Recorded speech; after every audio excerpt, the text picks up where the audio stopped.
Commissioner Burling. Here. Commissioner Brzezowski. Present. Commissioner Buder. Here. Commissioner Mickey. Here. Commissioner Momorency. Here. Thank you. Let's all stand for the Pledge of Allegiance. I pledge allegiance To the flag of the United States of America and to the republic for which it stands, one nation, under God, indivisible, with liberty and justice for all.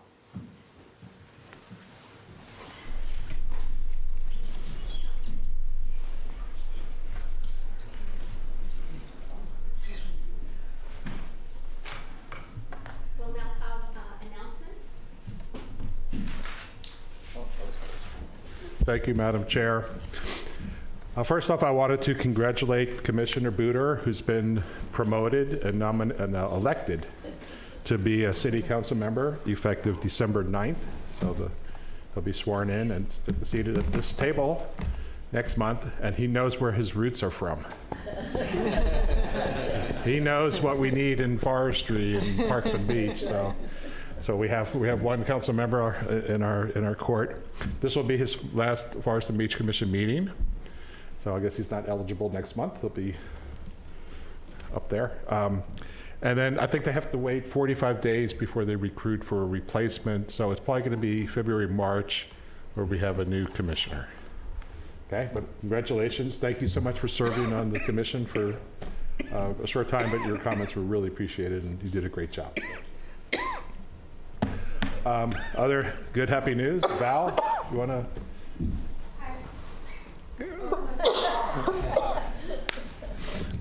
Wanted to introduce Val Gano. She's our new environmental analyst. She works with Mary Bilsey. So she started on November 1st. And she's going to be helping us with climate change, sea level rise issues, water quality, trash and recycling, projects in sensitive habitats like the Mission Trail Nature Preserve, the North Dunes Habitat Restoration Area, all kinds of good projects. So really happy to have Val on board. I think she also went to the same school as Commissioner Buder, Harvard. So you got something from Harvard? Yeah, something, Okay. yeah. Okay, and you got Just straight far A's away. also? Yep. So anyway, Val's on board. We're really happy to have you on board, and welcome, Val. Thank you so much. Next announcement, it's official. It's been probable for the past year, but now it's 100% official. I will be retiring at the end of next month.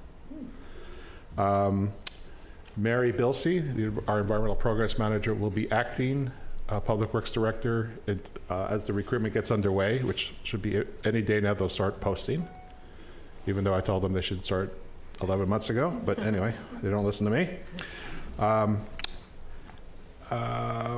In December, I'll be making a farewell address to the city council, and I suggest that I could do the same thing here at the Forest and Beach Commission. And I've done this years past. It's been a while since we kind of stopped the COVID, but what I like to do is a presentation about what Public Works does, all the different divisions. And I think when the newcomers, as you were coming on board, I did a little overview of what Public Works does. It's not just forestry, it's not just streets, there's lots of other stuff. Part two is accomplishments over the last 7.5 years. Not to celebrate me, celebrated enough, but to celebrate the accomplishments of the city, of my department, the staff, all that kind of stuff. A good, I want not only the accomplishments, but the diversity of projects that we accomplished. It's very interesting. And part three is the infrastructure report card. Maybe Sarah remembers years ago. Like a numeric or a scholastic grade to the different types of categories of infrastructure, the streets, the drainage system, our fleet, our forest. Give it a school grade A, F, whatever it is, and kind of go back to 2017, the first year I did it. I kind of see have we made progress in some areas, are we losing ground in some areas, where do we need more investment, and what's a success story. So I would suggest, if I see some nods, to do that presentation to the Forest and Beach Commission next month. That's a farewell message, and be happy to do so. That's it for announcements, but I wanted to pass the baton back to Chair Brzezowski about changing the order on the agenda. What we wanted to do is orders of business item 4, which is to review and provide feedback on the draft community survey for the Carmel sea level rise adaptation study. We wanted to move that before, like after consent, but before the public hearings, because we want, now that we have a good sized audience, we wanted as many people as possible to be aware of this community survey that's going to be launched here soon. So if that's acceptable to the commission. We'll need a motion on that, I think, after the public comment. Correct? Oh, there's a public comment to do this motion? No, we should do public comment, and then we can do the motion to change the agenda. Okay, you're the boss. Okay, okay. Under the Brown Act, public comment for matters on the agenda must relate to that agenda item, and public comments for matters not on the agenda must relate to the subject matter jurisdiction of this legislative body. Hateful, violent, and threatening speech is impermissible public comment as it disrupts the conduct of the public meeting. This is a warning that if a member of the public attending this meeting remotely violates the Brown Act by failing to comply with these requirements, that speaker will be muted. Members of the public are entitled to speak on matters of municipal concern not on the agenda during public appearances. Each person's comment shall be limited to 3 minutes or is otherwise established by the commission. Matters not appearing on the commission's agenda will not receive action at this meeting but may be referred to staff for a future meeting. Persons are not required to give their names, but it is helpful for speakers to state their names so that they may be identified in the minutes of the meeting. Do we have anybody that would like to make a public comment today? Please come forward.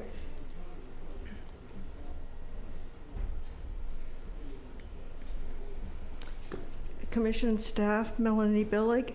I'd just like to make you aware, if you weren't watching YouTube last night, of the Planning Commission discussion on the ADU ordinance, the draft ADU ordinance. It's particularly important, I think, for us because it relates to what's going to happen to the trees with this new ordinance. And the concern of people in the audience, and I think also naturally of the commissioners, was particularly regarding the trees and the lack of space there's going to be available for any trees, landscaping on your property, etc., with the ordinance the way it is, the square footage, the FAR. So I just wanted to let you know that. And one other thing that's really interesting is that the planning staff is working very hard with the California Coastal Commission, because we are totally in the coastal zone. We are one of the few places in California that's totally in the coastal zone. So everything that goes on here and in the community at large is under the Coastal Act. So that means that whatever the city comes up with its ADU ordinance has to be compatible with the local coastal plan.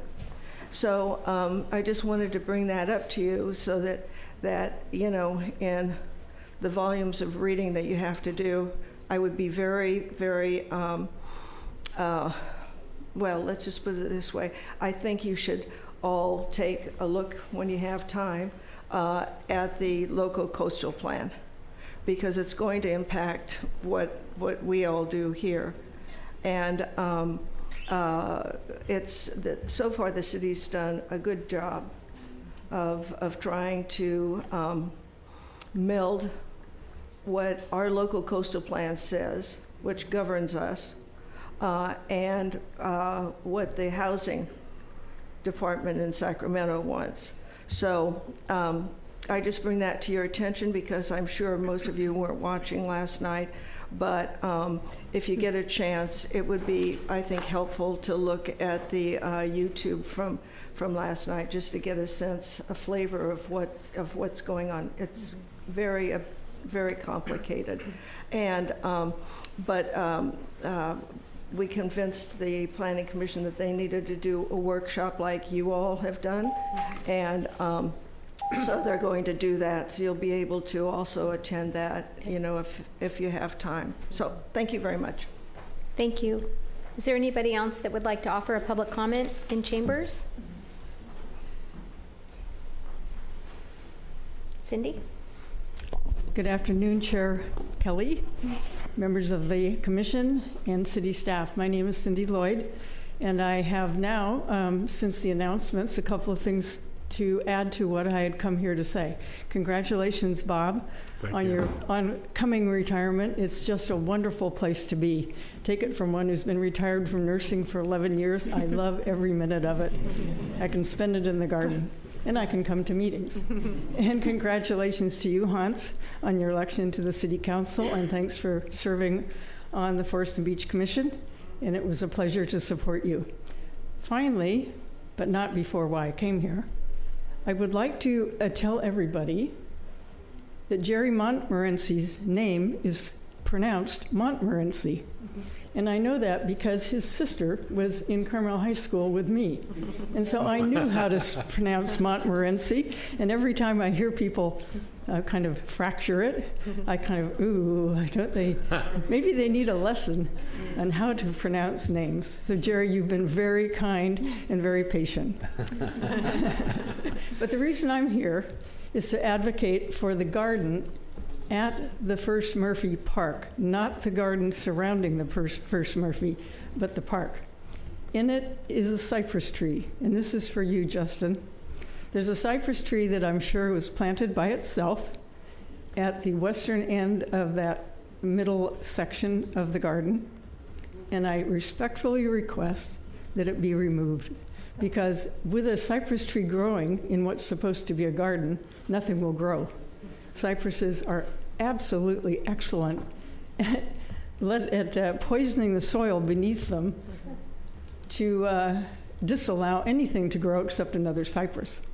And it's just something that plants do in order to maintain their little bit of moisture in their growing. So I hope there's some way you can affect that, look at it, and perhaps do something about it. But thank you very much. And by the way, Public Works is my favorite department. That is correct. Do we have any other public comments in chambers? No. Do we have any comments online? Okay. Before we take up the consent agenda, city staff had requested that we move item 4, which is the presentation on the sea level rise study, ahead of the two public hearings in the consent agenda that we have today. Do we have a motion to switch the order of the agenda to start with that? We'll need a motion in a second if the commissioners are amenable to that. Yes, I'd like to make a motion to move item number 4 to take place before the two public hearings.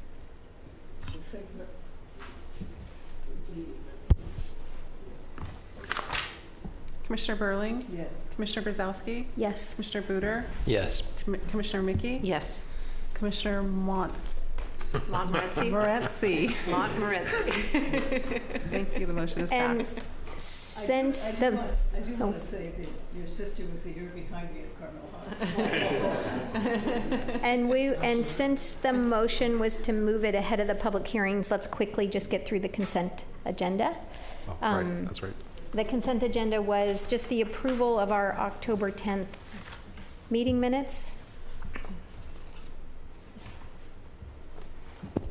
I'd like to make a motion to approve the meeting minutes from last month. I second that.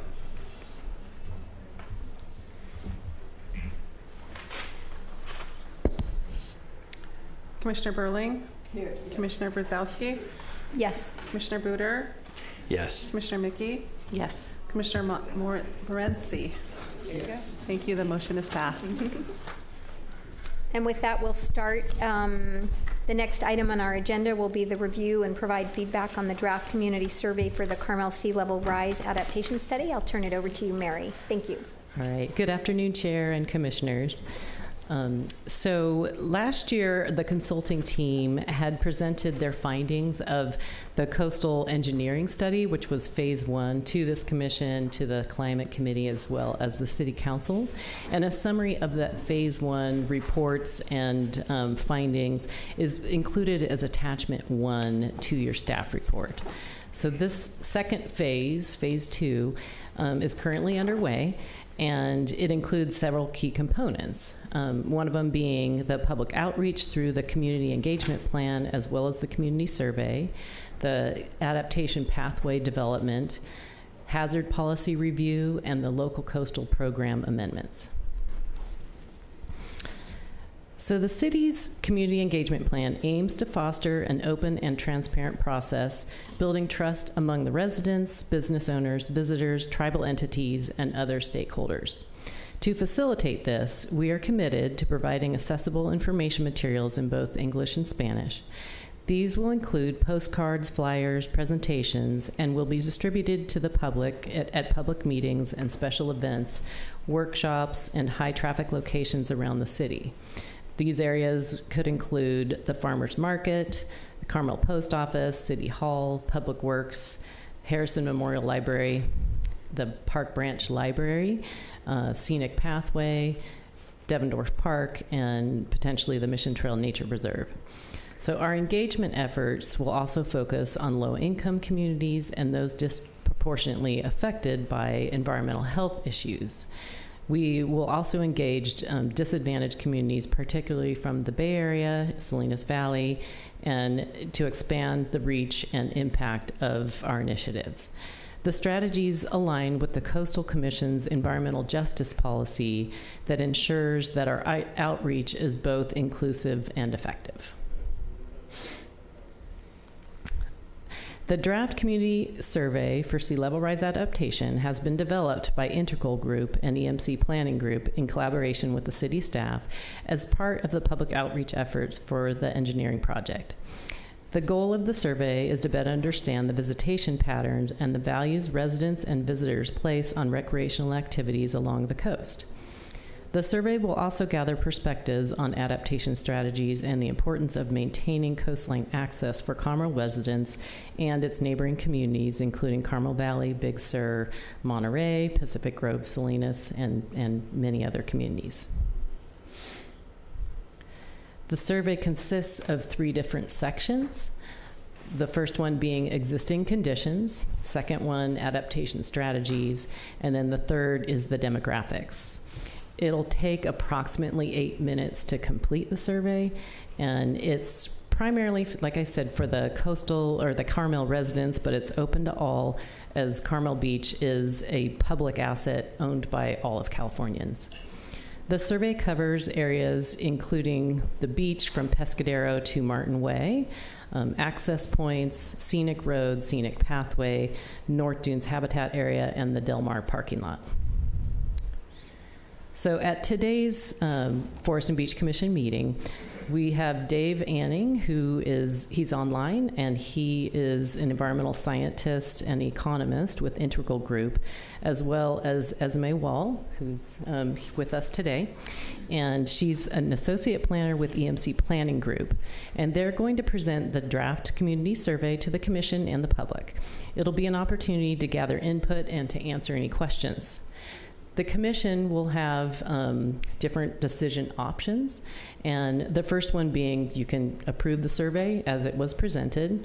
The second one is request minor modifications and authorize staff to proceed with the distribution of the survey. Or 3, you can request significant changes and direct staff to return with a revised survey for final approval. And 4th is reject the survey. This option isn't recommended, as it's a key component of the engineering study and part of the $5,000 or $500,000 Coastal Commission grant that the city received. The survey will launch, we're anticipating that the survey would launch the next week, the week of November 18th, and be open through the end of the year. It would be available online and in paper format, and it would be promoted through the Friday Letter, the vlog, the Carmel Pinecone, city website, Constant Contact, as many different ways we can get the public to take the survey. Once the results are completed, they will be presented to the Forest and Beach Commission. And so that concludes my presentation, and I can turn it over to Esme, and she will continue.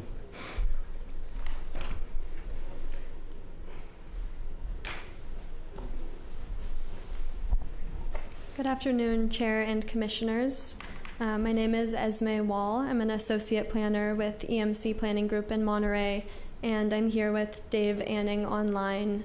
Dave, will you bring up our presentation? If you could. Yeah, can you see it yet? Not yet. Oh.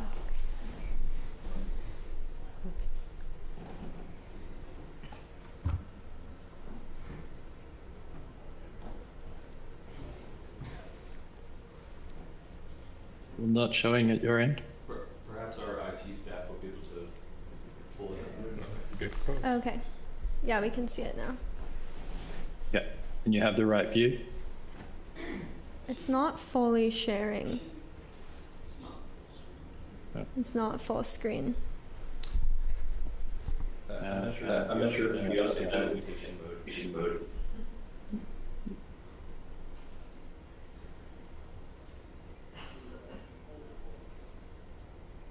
Sorry, I had feedback then. I couldn't hear what you were saying. We could see it, but it wasn't full presentation mode.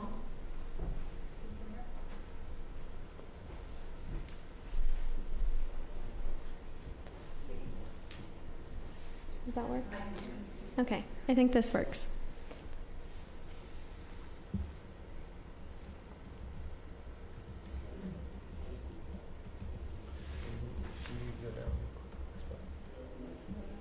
Oh, that's his screen. Oh, he'll have to click the. I think he might have to click the presentation. Yeah. Yep. Does that work? That might be the best that we can Okay. get. Okay. Yeah. Are you seeing the right slide deck, or do I need to switch the? Yeah, we do. We see Center. like the notes, but this is fine. So yeah. There we go. Oh, there we go. Okay, thanks. Sorry for the technical difficulties. So EMC Planning Group and Integral Consulting, as Mary described, have been working with city staff on phase 2 of the Coastal Adaptation Project. And the purpose of my presentation is just to go over in more detail the survey that will be released to get community feedback on adaptation strategies for Carmel Beach. And the survey is attachment 2 of the package, so you can look through the questions in detail. And Dave is going to share some of the questions here online too, so you can see how the survey software works. Next slide. So we'll be using Qualtrics as the survey software. It's an industry-leading survey software, and Integral has been using Qualtrics since 2011. It allows for advanced question types in survey design, including questions that create heat maps and interactive ranking options. So the photo there is an example of a heat map that was created for a adaptation planning park in Hawaii. And we have 2 similar questions on this survey, questions 7 and 8, that will help us create heat maps like this. They allow us to understand where people are using the beach most and accessing the beach most, and can help the city make decisions when it comes to the most important access points to Carmel Beach. Next slide. So the overall objective of the survey is to gather insight into how visitors and residents utilize Carmel Beach, and to understand community concerns related to winter storm impacts and future sea level rise projections. So the questions will help us understand Carmel Beach usership, community concerns related to storm events and sea level rise, community adaptation preferences, and priorities for the future of Carmel Beach, and to collect respondent demographics. So the study area for the survey is shown there in red, but the goal is to do broad outreach to get as many survey respondents as possible within the city and outside of the city from people who visit Carmel to use the beach. Next slide. I know you're going to take questions at the end, but on that particular slide, I'm just curious why we're only focusing on part of our beach for the study area. I know that's technically the city boundaries, but Mary just presented, you know, we're going to talk to people who visit the beach. There's an emphasis on inclusivity and people who, the whole beach is a public asset. So I'm just concerned that this is a partial view of the public asset that we have in place. Yeah, that's a great question. I guess the intent of this is to ultimately update the city's local coastal program policies based on, you know, community vision for how to adapt to storms and sea level rise. And so the local coastal program only applies to the city of Carmel boundaries. So that's why the study is just the city of Carmel boundaries, but trying to reach all people who use that geographic area, if that makes sense. Okay. But yeah, that's a good point. That, you know, I don't think people who come to the beach see that canyon necessarily as like two different beaches, right? That's the only. Right. Yeah. Next slide. So questions 1 through 8 are on existing conditions. So these include questions to help understand Carmel Beach visitation, and that includes the frequency that people are visiting the beach, methods of travel, and where they are accessing the beach most. And then also questions to understand priorities for recreation, facilities and amenities, and the natural environment. Next slide. Questions 9 through 13 are questions related to adaptation goals.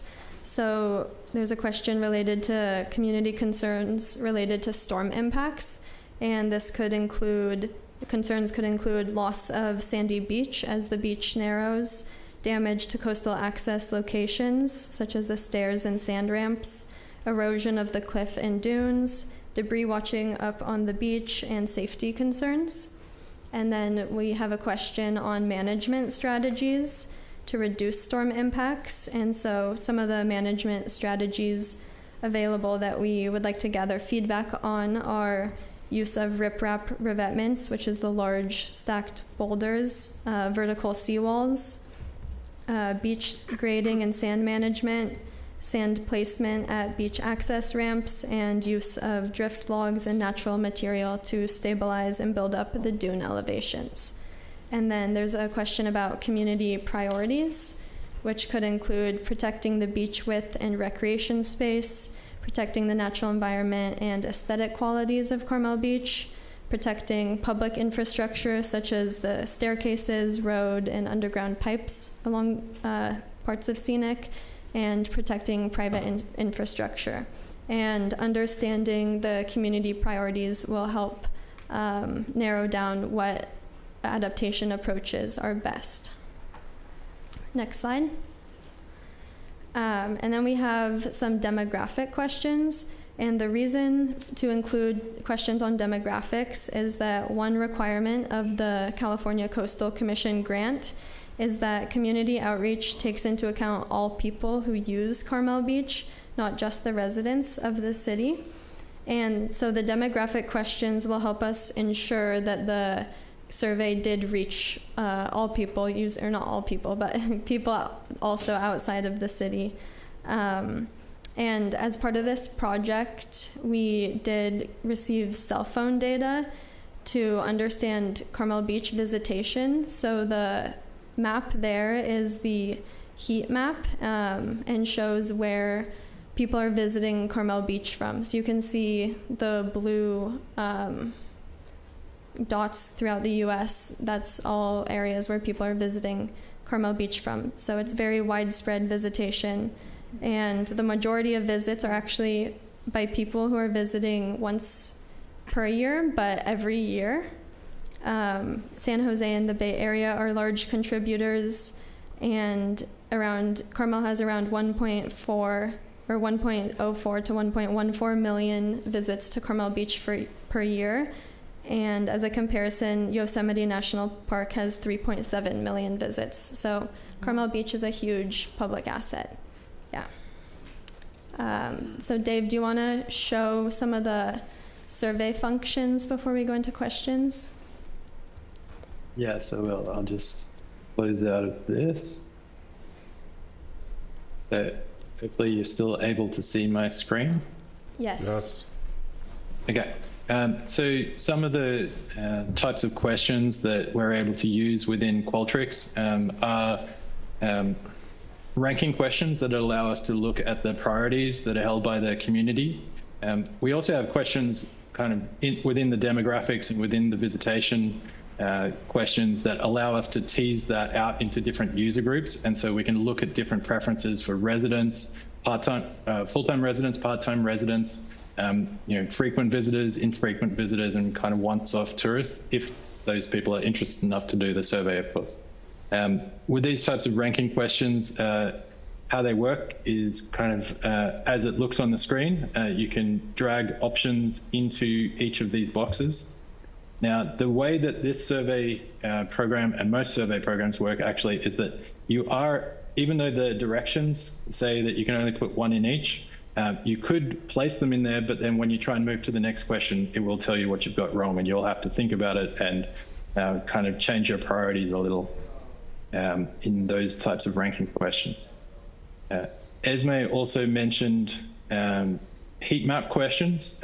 We found these to be really useful in coastal management projects before, where they allow people to identify the most important access points, which are really critical points for coastal management decisions and decisions between different adaptation options, particularly ones that can affect people's ability to traverse along the beach and also across the beach at different points. So these questions provide an image and ask people to click on the area that is most important to them for access.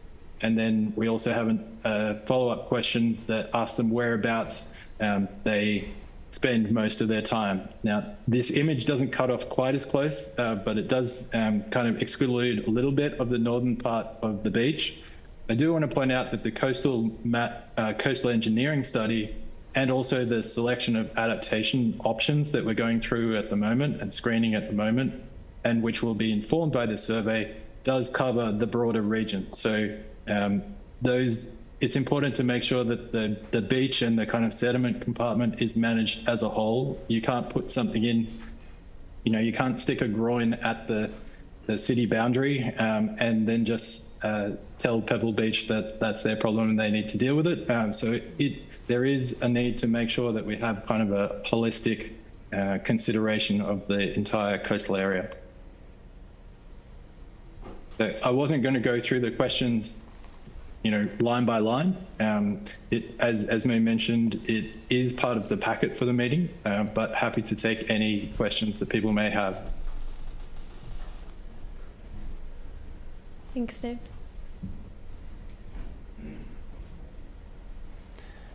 Let's bring it in to. Go ahead. Yeah, Hans? sorry. I had a quick comment on question 1. I see what you're doing in terms of trying to break it into these 3 categories, but I worry that it's sort of like a little bit confusing. So just a quick comment on that. The first time I looked at it, I was like, do I need to fill in an oval in each of the categories? So probably not a problem if you're filling it out electronically because it's going to prompt you. But if someone was trying to fill it out on paper, you might get some bad data. So just on the first question about visitation. Yeah. Okay. Yeah, we can add some additional explanation there or instruction there. I mean, I think honestly, even if it was just a single list. Dave, this is Bob. Can you demonstrate that for question 1? Yeah. So I was just taking notes, so I got to switch back. It's hard when you have the format of the survey works really well if you're online, but in paper format, it can be tricky. Yeah, I will also point out that the paper format that we put together for the packet will be tweaked a little bit based on the feedback that we get here. Make it look a little neater and closer to the online format. So this is how, hopefully you're seeing the right screen now. This is how it looks online. We can just remove these group headings so that, you know, it's a single list as suggested by the Commissioner to remove that confusion. And then the other comment I had was on question 11.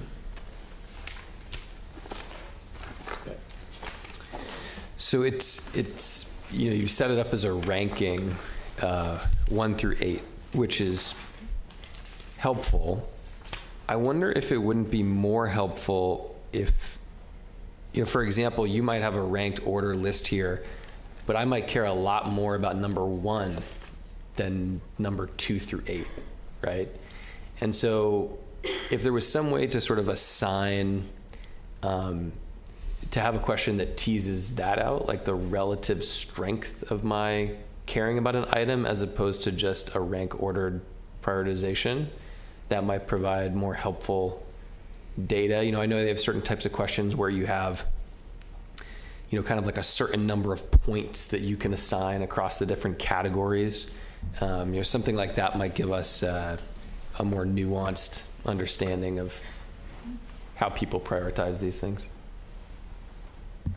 Yeah, we can look at that. So the type of question you're talking about is called a constant sum question.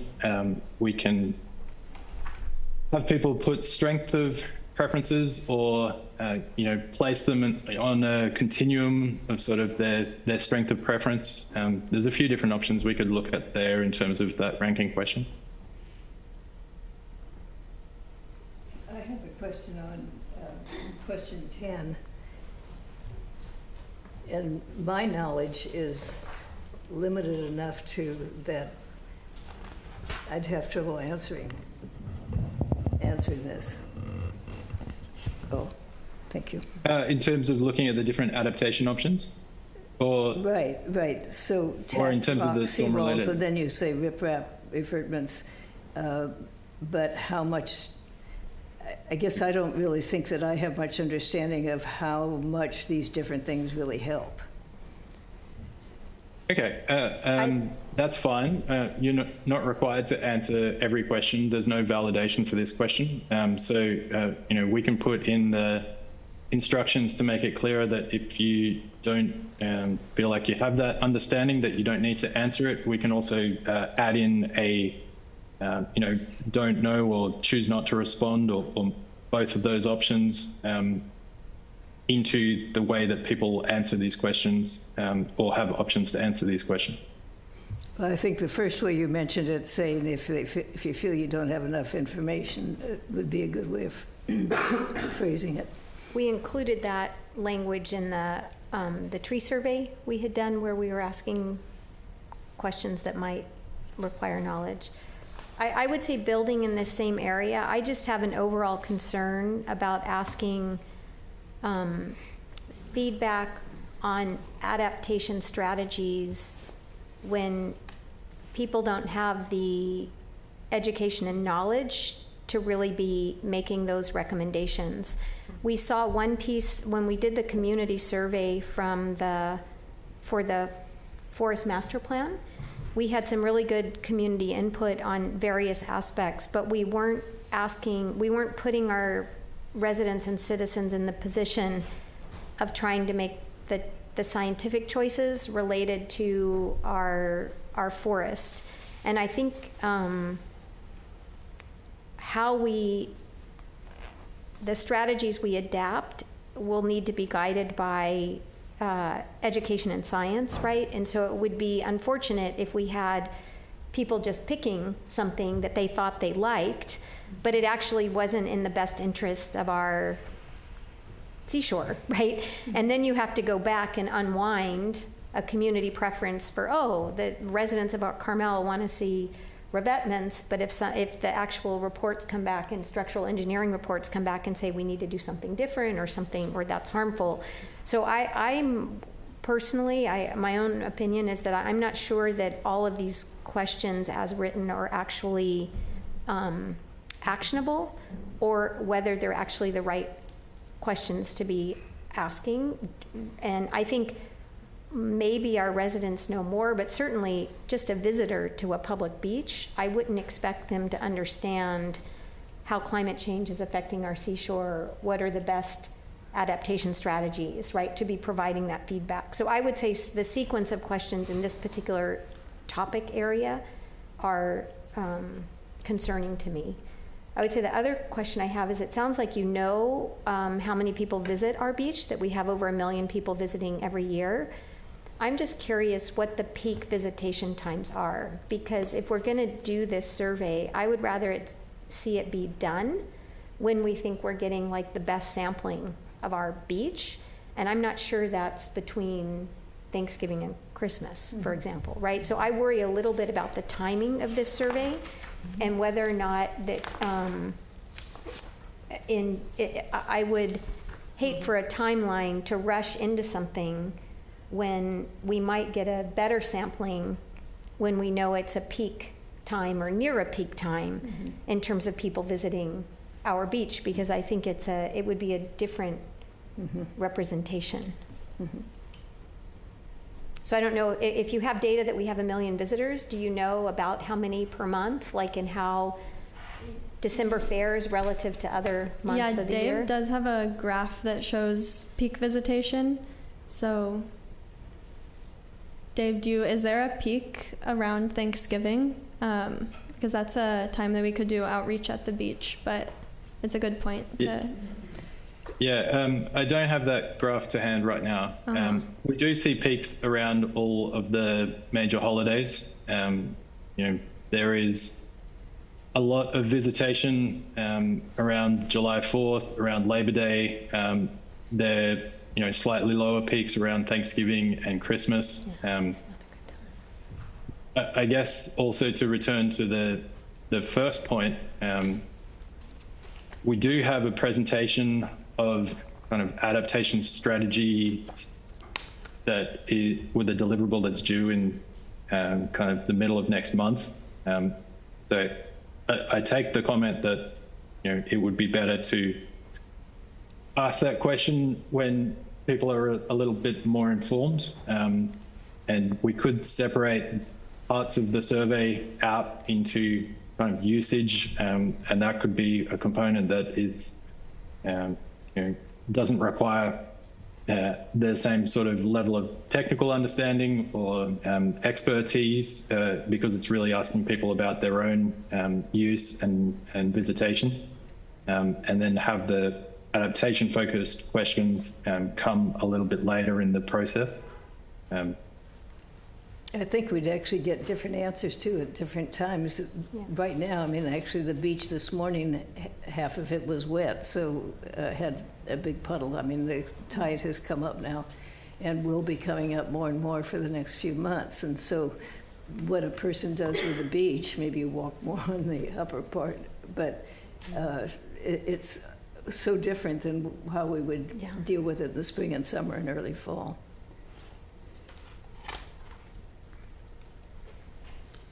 We see quite a variation, right? It's a large variation between the winter and the summer beach.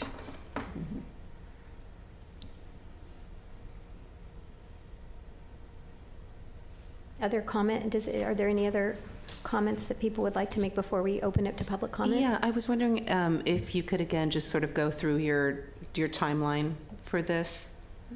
What in the next year? What is your timeline?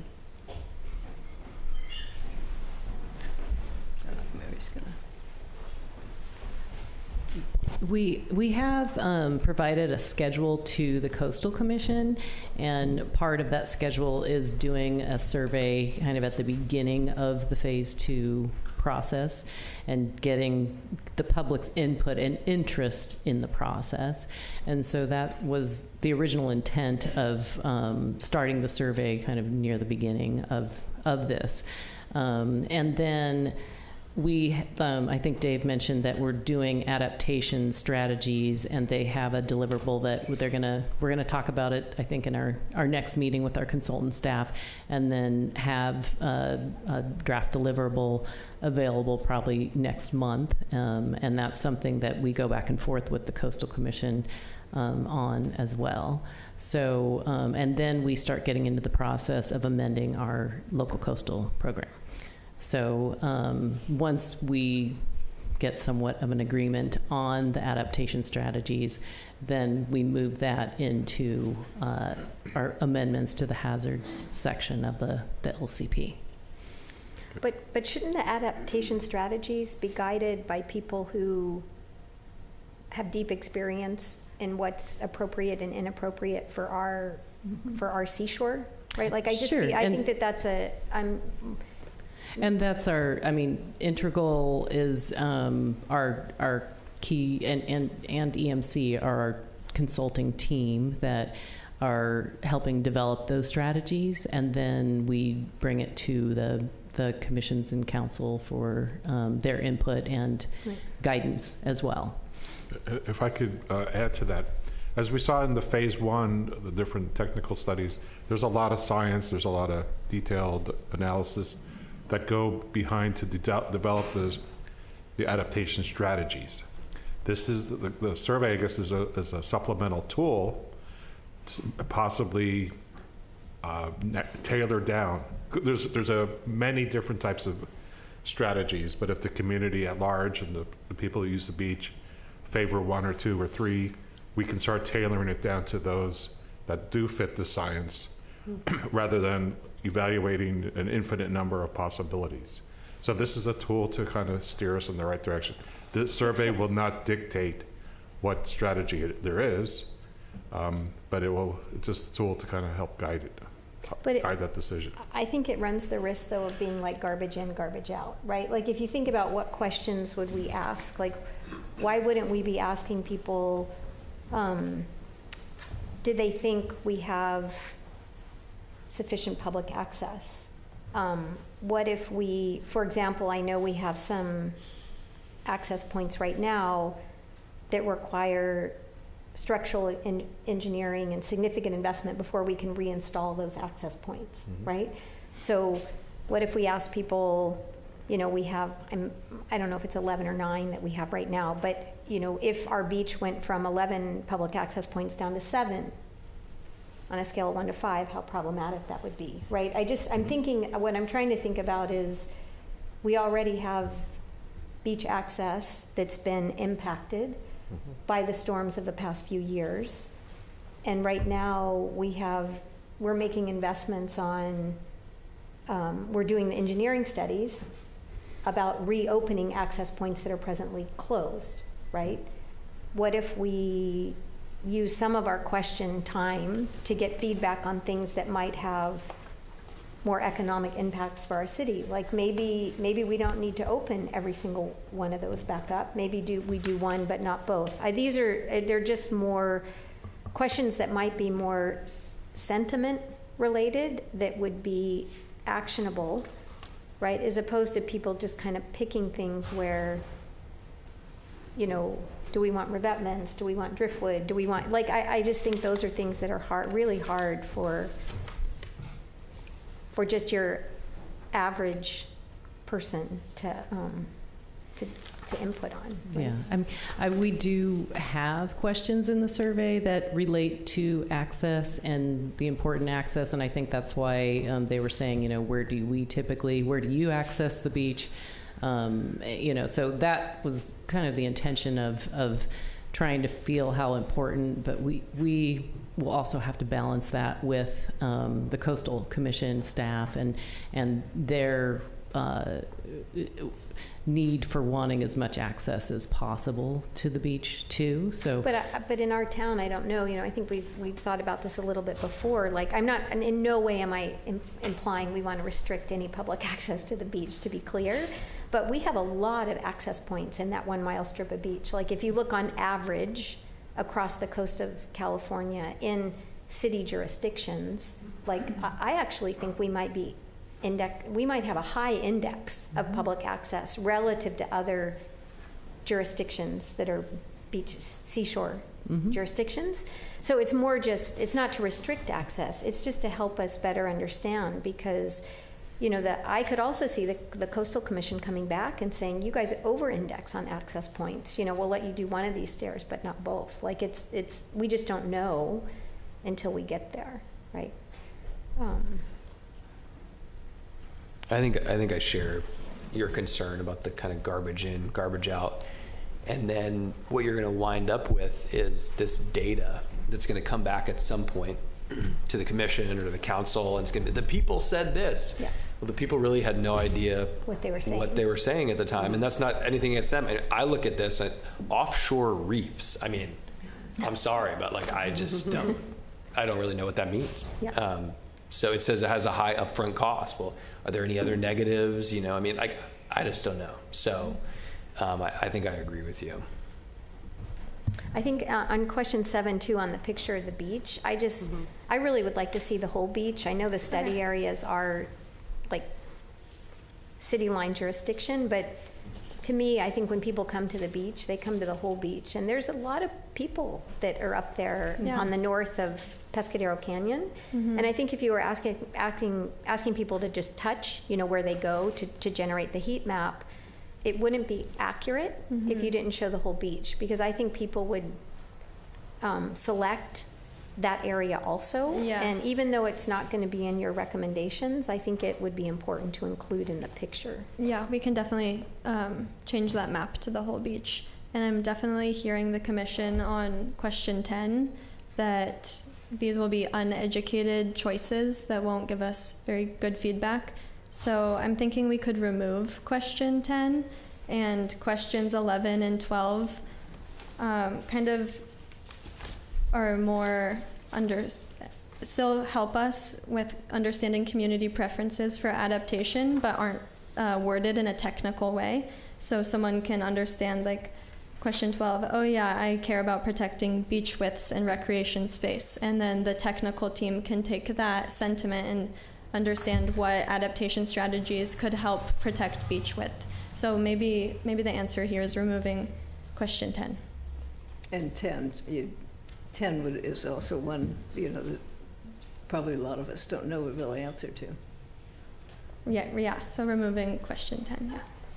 And I mean, this is like for the purposes of the, the Coastal Commission has this grant, et cetera, we need to fulfill. But like when it comes down to what the city's going to do, what would probably make the most sense is to have some type of community workshop presentation where somebody says, hey, this is what an offshore reef is. This is what, we can do with sand placement. And then at the end of that, if we had some survey, not this survey, obviously, it doesn't help with folks that are outside of the city, but then it's a little bit more informed. You at least have some sense, people understand the pros and cons. That could be at least helpful data. If you just gave the questionnaires to those who attended the meeting. Exactly. Right. Yeah. And that's kind of the next step we were talking about, the adaptation goals, adaptation deliverable that Integral is working on. So in the next few months, that would come to a hearing. And then once that's kind of vetted, I think that would be the next step, a public hearing. And at that hearing is when you could ask those technical questions after the people have been educated. Can I ask you a question? Go ahead. Yeah, I would even say question 11. I'm not sure that these are questions that are right for the community. Slow the rate of erosion of the cliffs and dune to prioritize protection of scenic road and walking path. I mean, I think there's some fundamental issues that we need to address, whether people who visit or live in the city, their opinions shouldn't really matter with some of these key things. We need to stop erosion. I mean, there's certain things we have. Maintain a wide sandy beach in the summer. Well, we can't really change what happens in the sort of the half of the beach that's closest to the ocean. So we can't really touch that. That's a preserved area. So we can't really offer a wide sandy beach. And I'm not sure what wide sandy beach means, but I'm not sure if the city has looked at all of these questions and had input, or if these are just questions that you've determined. But I feel as though some of these things, as others have said, aren't appropriate to ask, because they are survival of streets and the city and housing, and I don't know that they have, that their opinion. To answer Commissioner Mickey's question, yes, the city has reviewed this extensively, quite a few iterations of the survey. Oh, okay. And we're here here's a draft.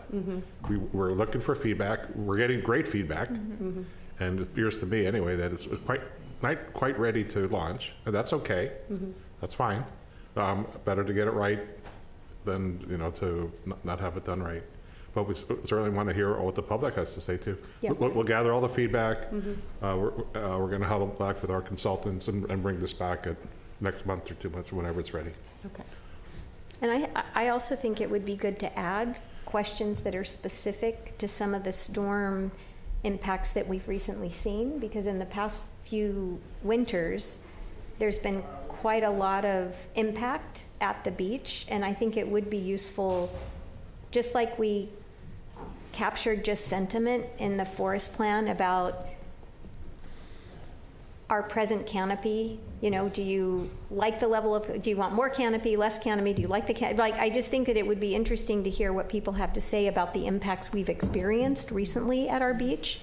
And of those impacts, what have been the ones that have been most concerning and they would like to see addressed, like what's gone well and we got a lot of feedback. We had all our access points closed for too long, right? So I think we have an opportunity to capture feedback about access, particularly related to coastal events in the past 2 winters, that we could maybe drop these questions, adaptation questions, and replace them with ones that would give us actually very actionable resident feedback about some of the things we're incurring in the winter. Right. If I may, Chair Brzezowski, we did talk about this very topic with the consultant team, and we could get a lot of feedback for the short term. Yes, there's a lot of beach impacts today. This plan is the 50 or 100-year plan. It's a long-term solution to when sea level rises and the beach width gets narrower and narrower. What are we going to do? And we kind of need to get started planning for that long-term event now. We know, and in fact, we had questions like, what are your concerns about today? And if I filled it out, I'd say, when the hell are those stairs going to be open? But that's not the long-term, that's not the 50 or 100-year solution when the sea level rises. So it's a balancing act. We're focusing on adapting the beach to kind of have as much beach for as long as possible as the sea level rises well into the future. I think that's the overall objective. And how we're going to get there is a good question. So it's not really, another thing we talked about is, gosh, there's not enough restrooms. At the 4th of July, there's not enough restrooms. There's trash. There's a lot of short-term issues, but our focus is long range, long-term. What are we going to do decades from now? How do we start addressing that need and starting to build towards that solution in the long term? So that's, but I mean, we're getting good feedback, and this is what we're here for.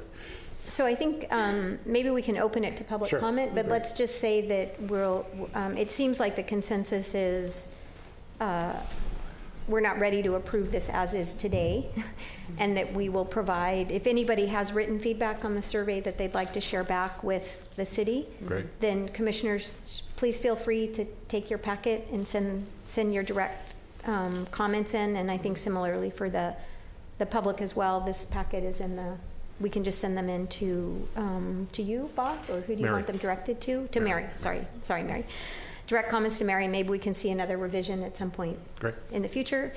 In the meantime, with that, does anybody want to make any public comment on this presentation in the chambers? No. I'm surprised. Okay. Anybody online that wants to make any public comment? No, at this time. Okay, perfect. So if you have feedback, please let's direct it to Mary. And with that, we will go back to our agenda. Our first item, our first public hearing.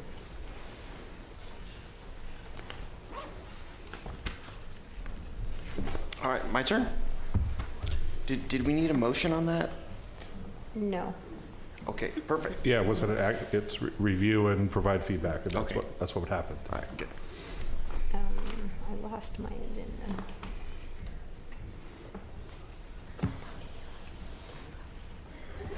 There you go. You kidding me? Ask, won't? ask a young person. I will ask a young person. Tamara, ask Tamara. Dude, my agenda's, I've lost my agenda. Oh, I just What- wanted, what's it our that- first, we're for our Are you first, talking about first the, public hearing. Are you looking for the Wi-Fi password? Just go No. into your Safari. Let's take it Yeah. first. See if I And just go back. Justin? So this was the. This is the consider the conditional release of a stop work order at the northwest corner of 5th Avenue and Carpenter Street. The second iteration, it was continued last month. So this public hearing was continued from October 10th, 2024 meeting of the Forest Beach Commission in order for staff to seek clarification from the city attorney regarding the extent of the commission's ability to levy fines beyond what the city code states, which are what we've laid out: the double tree removal permit fine, the consulting arborist fine, and the release of the stop work order. Plus, in the code, it calls for the valuation of the trees, which we put there. So we did hear back from the city attorney that the commission does not have the authority to levy fees above and beyond what the code says. And if you have any questions about that, Bob is here to answer them. You said to say it. So Justin, your recommendation, you could just repeat the So recommendation. the recommendation Yeah. would be the original recommendation to allow this conditional stop work order in terms of just the trees, putting it back on the building department to release the final work order or stop work order, with the owner to pay $636 for the stop work order investigation fee, $1,364 for double the tree removal permit fees, $2,838 to cover the cost of West Coast Arborist report, and the $14,891.46 for the depreciated value of the trees after the damage, totaling $19,729.46. This release would be dependent on the building department clearing violations regarding the grading and the shoring. Does anybody have any questions for Justin? Well, is it clear that the tree can be taken down then? Is that? I was recommending the two trees be removed. So the two trees be removed. So instead of a partial depreciation, it was a full depreciation. So the same thing as was last month. Basically, my original recommendation is the same as the original recommendation, because we've learned that this body does not have the authority to levy fines above and beyond what's in the code. And what you've totaled is the maximum presently allowable, Yeah. correct? If I may clarify, that's just slightly. Oh. Just slightly. It's essentially correct. For an infraction, the council can impose a fine not exceeding $100 for a first violation in accordance with Government Code Section 369800B. We suggest that implementing that infraction would cost far more than the infraction, the cost itself. So that's why we're suggesting that we recommended the commission not impose that infraction. Okay. Any questions for Justin before we open to public comment? Is there anybody in chambers that would like to make a public comment?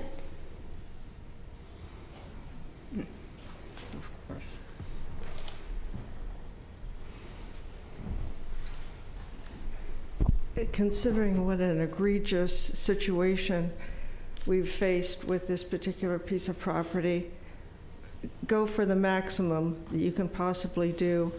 And then I would suggest you look at the ordinance and really consider amending the ordinance for anything like this. Because if this stands, which it will, and you don't improve the ordinance for these kinds of infractions, and these aren't people from out of town. These are people who live here and know the rules and have, I think, wantonly ignored the rules, thinking that because they're residents, longtime residents and so forth, that they can get away with this.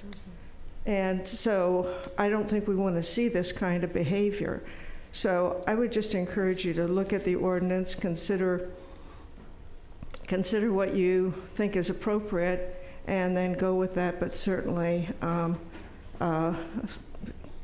fine to the maximum that we're allowed now. And make it known, you know, that the commission is really not going to, you know, ignore this kind of behavior. So that's... Melanie, could you clarify what you mean by this kind of behavior? I'm not sure what you're referring to. What do you mean? The cutting of the roots and the destruction of the trees? That's not egregious behavior. That's what we were talking about last meeting. I mean, that's what I understood we were talking about. Maybe I've got a mental problem, but I don't think so. I think I've been pretty clear about, you know, what I'm suggesting, and you know, it just seems to me that the forest is being so impacted in many different directions that we really need to be considering letting the public know, especially newcomers, what the rules are around here and how we've, you know, in the past treated the forest, and how we have also treated other people who have done such things in the past. So thank you very much.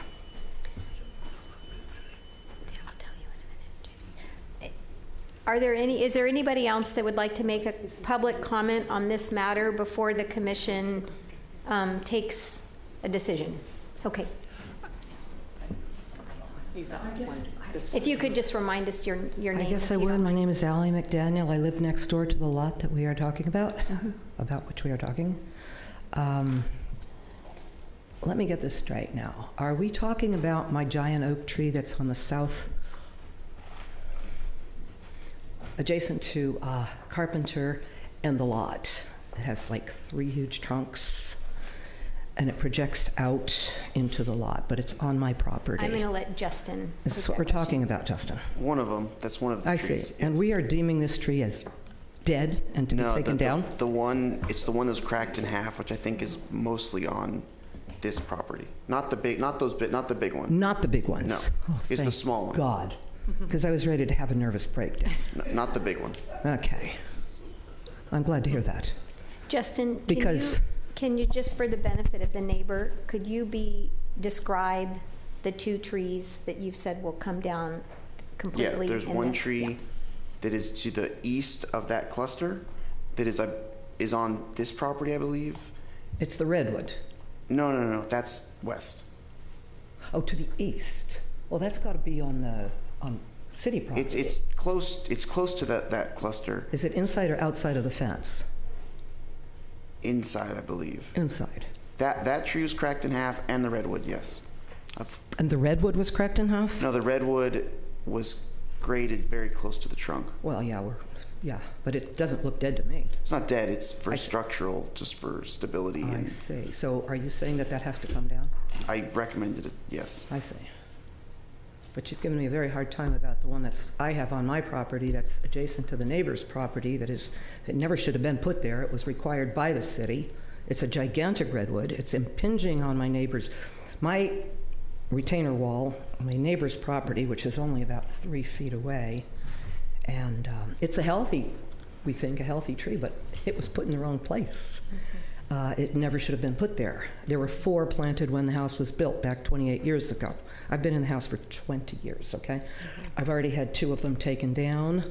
I mentioned this particular one in the back to Mr. Harari at a meeting a while back at Sunset Center, if you'll recall that, and you said to me, and I quote, you said, "Better sooner than later." Do you recall that comment? Absolutely not. Oh, I'm sorry. Well, I think I had eggs for breakfast. I'm not quite sure. it was evening. That was a long time ago. Well, then my memory is better than yours, and that's Okay. I have a hard time saying that because usually it's worse than most people. However, that is what you said. And so then Justin was to come up and take a look at it, which he finally did. That's not what this is about right now, though. Pardon? That's not what we're talking about right now. I know. We're talking about the neighborhood. I'd just like to Okay. make sure that she understands which trees Yeah, you're so- recommending. Well, this is be removed. another. Okay, another That's- yeah, I that's on understand. your If it's a property. separate We're matter, it talking shouldn't be about the discussed property. here. I Yeah, just- okay. Okay. I just want to make sure you understand which trees are being recommended. I want to be sure I understand it too. Okay.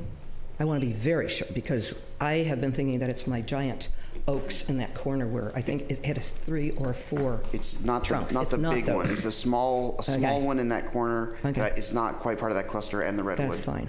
Yeah. Okay. The one that's cracked in half is brown now. You can see Okay. it. Okay. Okay. I just want to be sure it's not the big one.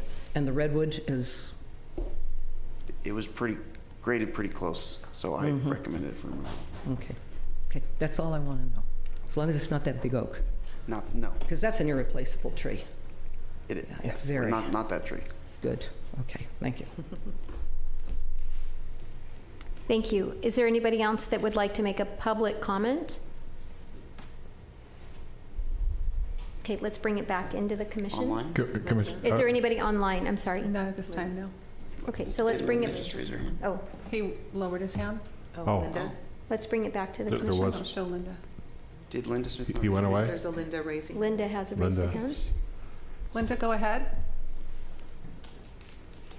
Yes, I just wanted to just make the comment that, you know, having lived here my whole life, and I know the trees in town, and I watch them grow. They, you know, old friends, and I just been noticing over the years that more and more trees are being impacted by construction, and they may not look like they're impacted badly to begin with, but oaks in particular are extremely vulnerable to their root systems being disturbed. And what they'll do is they'll look good for a couple of years, and then all of a sudden they'll die. And I've noticed that just in my neighborhood, some of the most beautiful trees that we've had have succumbed after a couple of years post-construction. And I guess I would be in favor of much more stringent penalties if there's a way that the codes can be beefed up and the penalties be raised substantially. I think that's a really important improvement that we need to make in the codes. Just wanted to make that comment. Thank you, Linda. Is there anybody else that would like to make a public comment? Okay, we'll bring it back to commission. Justin, I have one additional question for you before this moves to action, which is it possible in your recommendation to require that you or somebody be present at the removal of those trees, just so that we make sure that the trees you're recommending are indeed the ones that come down? There's other trees on that property that we don't want to come down, and because it seems to be some disregard for the trees on that property, I'm just nervous that if when they come in to take them down, whoops, what if they get more trees than they were supposed to, or what if they take the wrong 2 down, or is it ever possible for you to require someone to be present from the city when those trees are removed, so that we make sure that the ones we're intending to stay aren't damaged in the process. Yeah, when we issue the tree removal permit, which that's part of the fine, is the double permit cost. So we'll issue a tree removal permit, and I'll condition it that it needs to be verified and checked off that we know what trees are coming out. I guess I'm just trying to see, is there any way that I'm not necessarily trying to give you more work, but what's happened on the property presently is not in compliance, right? And so we're trying to prevent that when they go in to take the trees down that you've recommended for removal, that by accident they don't happen to take more trees down, right? Or that we don't run into additional... Yeah, I'll put that on there. I can put that, I'll condition the tree removal permit. Okay. If I may, going back to comments from Mrs. Smith and Mrs. Billing about the ordinance. Obviously, we have 2 tree and shrub ordinances. They're both inconsistent and very outdated, and doesn't give the commission much authority to impose fines. We talked about this in years past. We talked about for a number of times that we were hoping to get through the Carmel Forest Master Plan first, as opposed to going back years, we were going to update the ordinances, then do the master plan. And in fact, the city council is the one who directed us to, let's not change the ordinances after they've been, we don't want to do the ordinances, the master plan, and then change the ordinances again. Let's just wait. Maybe it's based on what kind of comments we're getting, maybe that's time to reassess that, working with our friends at the city council. No, seriously, it appears that we have some more work to do in the Carmel Forest Master Plan, and rather than waiting another 6 months or a year, we could be on a parallel track, starting, we had some preliminary changes to the ordinances.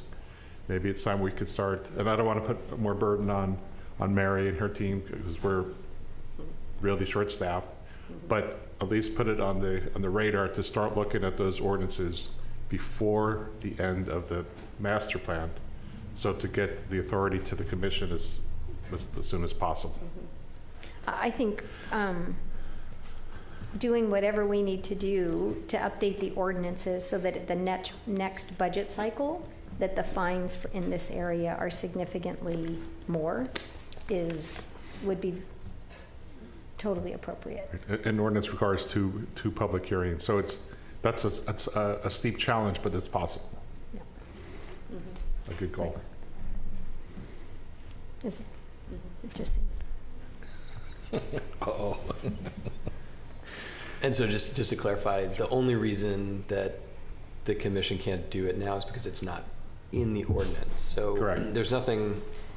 You could, if it was in the ordinance, you could. You have the authority to cite an infraction and ask them for $100. Misdemeanor. A misdemeanor is different. Oh. It's an infraction. Oh, okay. So we're suggesting let's not even mess with it. Okay. The city attorney came back relatively quickly and said that the maximum that could be charged in this case is what the city is recommending, and that anything else would require a revision. So I think that moving in earnest in parallel with the master plan of trying to at least address the fines associated with the trees would be useful. Yeah, it seems like you could. If you were just focused on that, you could do it pretty quickly. Quickly. Yeah. At just that single-minded issue, right? Yeah. So. Would anybody on the commission like to make a motion on this public hearing?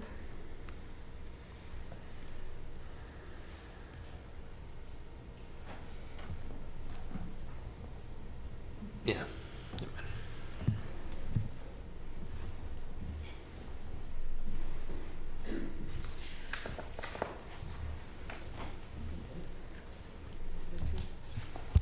So these trees that are going to get taken down, there's going to be a requirement to replant those trees. Yeah, I believe we talked about that last time. Mm-hmm. Justin, why don't you read your skip the individual cost, just tell us the total cost and everything else that's in your recommendation, and then maybe we can proceed to a motion. Yeah.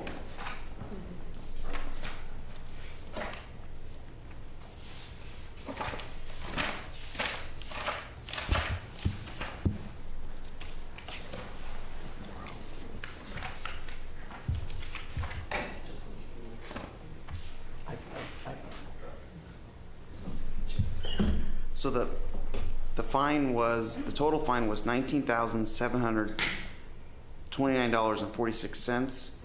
There were,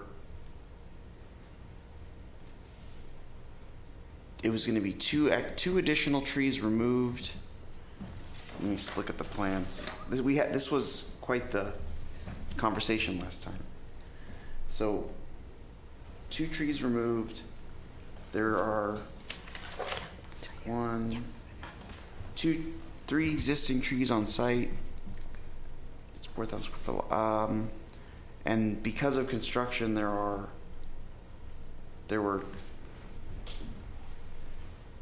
I believe, 1 or 2 trees already required. 2.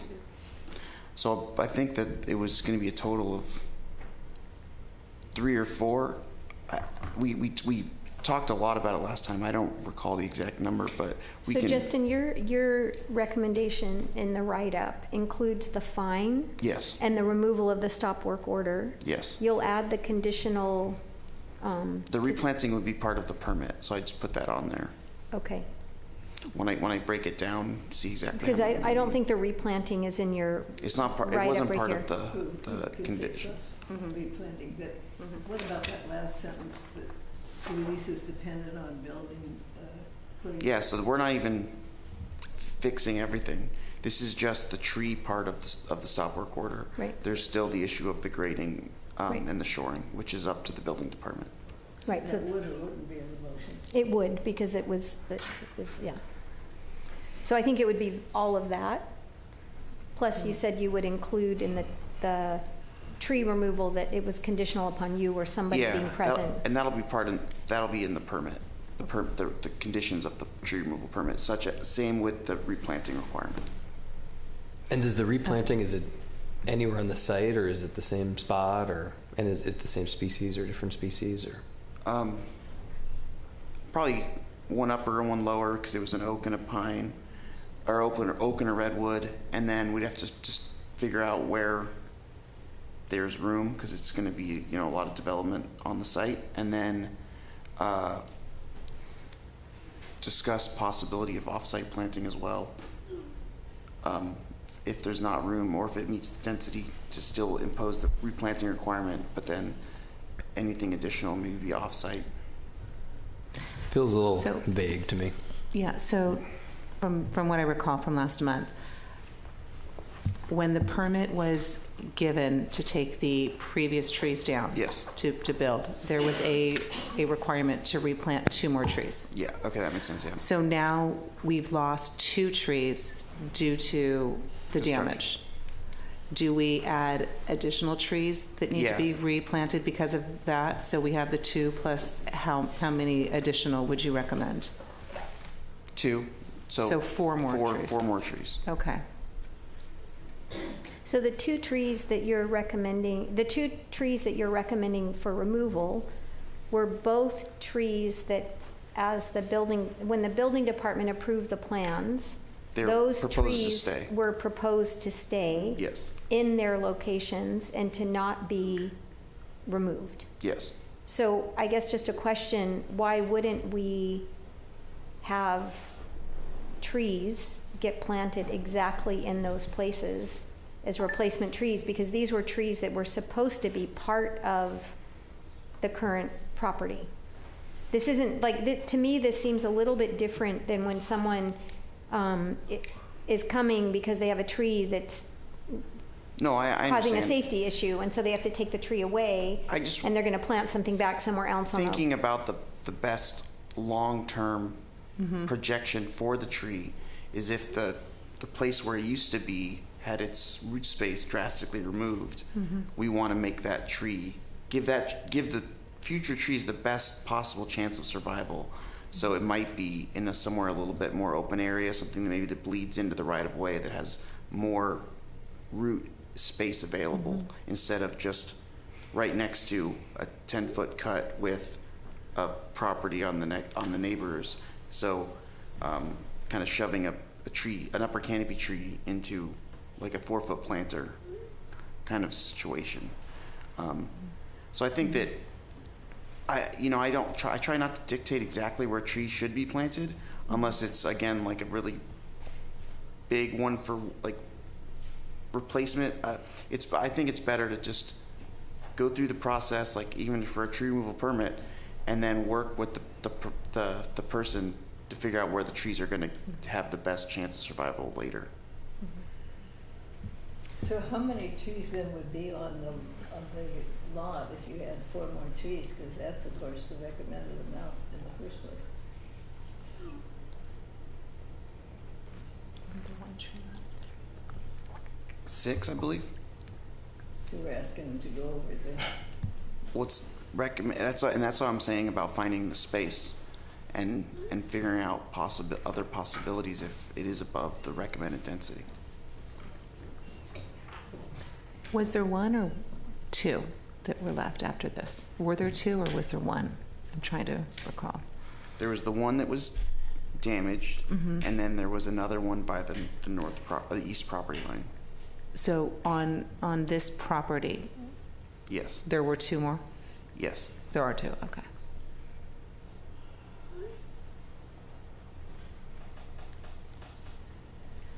Do we have the picture of that from?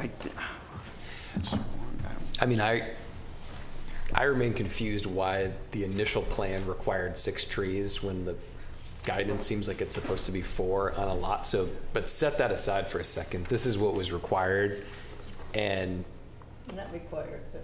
well, this is what, I don't know, I guess, was it us or the planning commission? Anyway, it was before my time. Somebody said you got to have 6 trees on the lot, and these trees seemed like they were going to be okay. I don't know. I sort of agree with you, Kelly, that just replant the trees in the spots where they're at. I think there's actually only 1 left. Yeah, there's 1 left. That's what I'm recalling. There's only 1 left. That is the one that was damaged, which we still need to monitor anyways. Yeah. So it would be a total of 5 trees. With 1 that you're not sure if it's going to make it or not. That's what I was recalling from last time.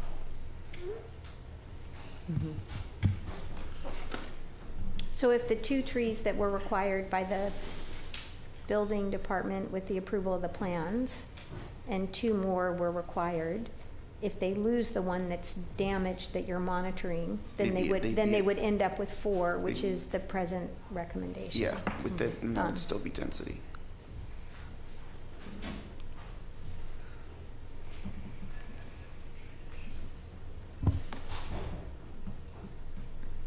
I think it comes back to, it's just really unfortunate that we can have trees that are supposed to be kept in an approved building plan and have them be damaged such that they need to be removed and only be charging $19,000 for that it's kind of where we are, right? Well, it is where we are. Yeah. So let's do, yep. So do we have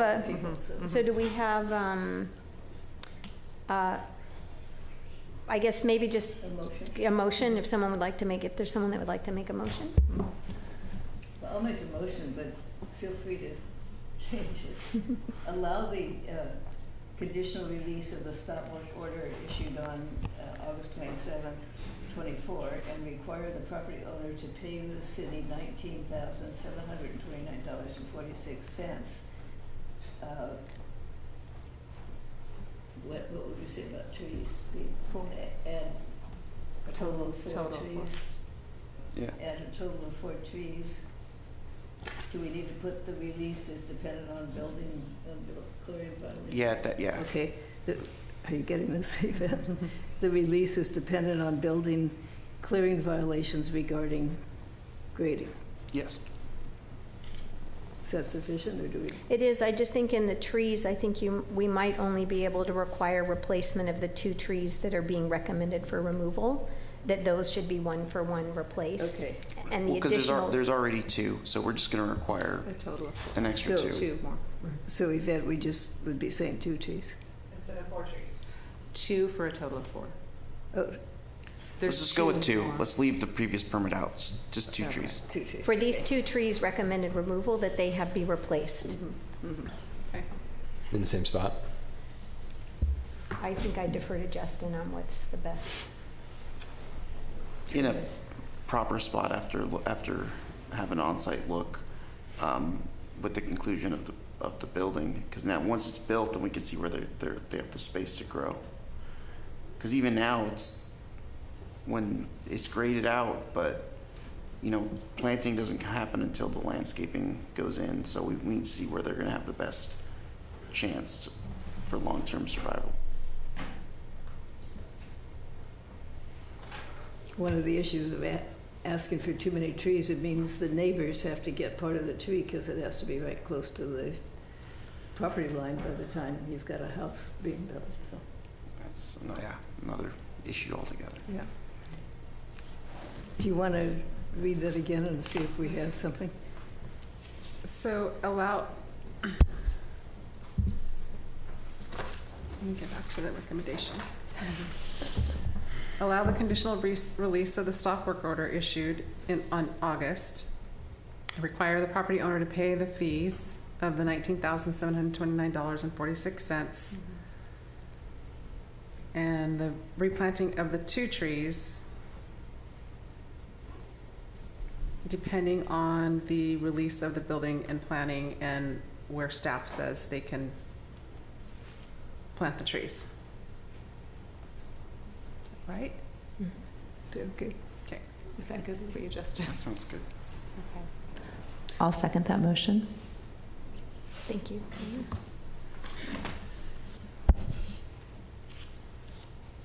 Commissioner Burling, Yes. Commissioner Brzezowski, Yes. Commissioner Buder, Yes. Commissioner Mickey, Yes. Commissioner Montmorency. Yes. I'm going to come back, Commissioner Adams. Commissioner Jerry. Now it's harder to pronounce.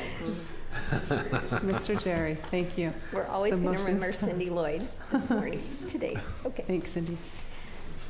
Okay, let's move on to our next public hearing, which is considering the removal of a Torrey pine at 26010 Ridgewood Road.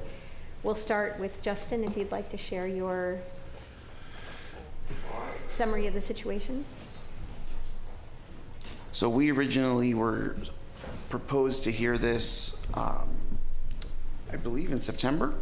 We met on site, looked at the tree, and it got continued due to several factors of noticing and the neighbor and the applicant both wanting to have more time for documentation. So because I was not able to give the full background previously, in 2001, this tree goes all the way back to 2001, the property owner, Mr. Howard Raphael, applied for the tree, the removal permit for this Torrey pine, which at the time was only 40 inches. It was unanimously denied by the Forest and Beach Commission, and I believe it also went to the Planning Commission. And the neighbors were required to notch the roof to accommodate the tree. The neighbors who are part of this now, the Hewers to the west. And since that time, the tree's it's just gotten bigger.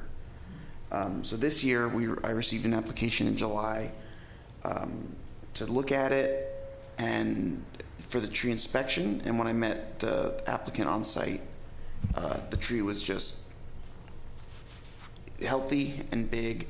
And from where I was standing on the property, I couldn't directly see signs of structural damage to the structure to the west. So my original recommendation was to deny removal and say the only way that I would be able to do this was if we went to Forest and Beach Commission. So we were scheduled to go, it got postponed, and then earlier in October, or towards the end of October, we received a structural engineer's report from the neighbors to the west, the Hewers, and it identified pretty significant damage to the building, which was actually, I would say, worse in person, as we all saw today. So my new recommendation is to approve the removal in the northwest corner of the property at 26010 Ridgewood Road, based on the documentation and the evidence in the structural engineer's report. And I'm sorry for interrupting, but could we have IT allow me to pull up display the agenda that I want to drag onto the screen, just so that folks can see the images that pertain to this? Mm-hmm.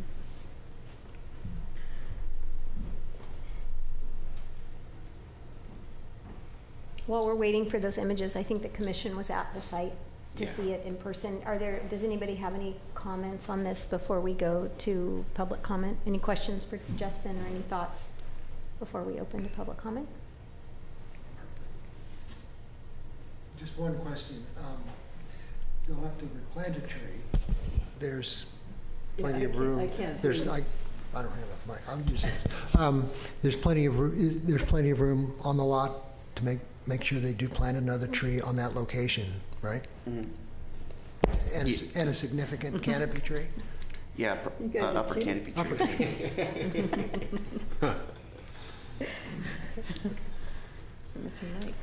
Here, Tom's bringing up the photos.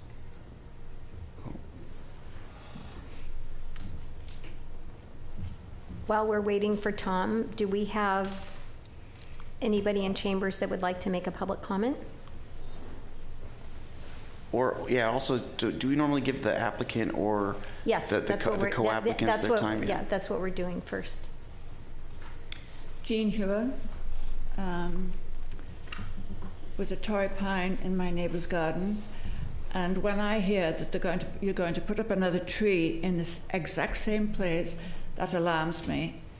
It's nowhere near Mr. Raphael's building. Mm-hmm. And as you saw today, and when it rained on Tuesday, the bedroom was flooded once again. Mm-hmm. I've been living with this for a long time. I have a disability, I have other health issues, and I am sick and tired of not being helped in this. And I can say a lot more. I mean, in 2001, we converted part of the garage into a living space for our son Jonathan, who had a disability and was unable to live independently. Creating this cottage for him, whilst being close to his family, offered him the very best situation for his well-being. Following Jonathan's death, my husband Alan gradually began to use the cottage. Alan is a Renaissance man, and the cottage morphed into a man cave and the location where he slept at night. Sadly, it is now falling apart due to the tree roots and the trunks and becoming more and more dangerous. Most recently, the rain on Tuesday flooded the cottage bedroom under the lifted wall and cracked foundation.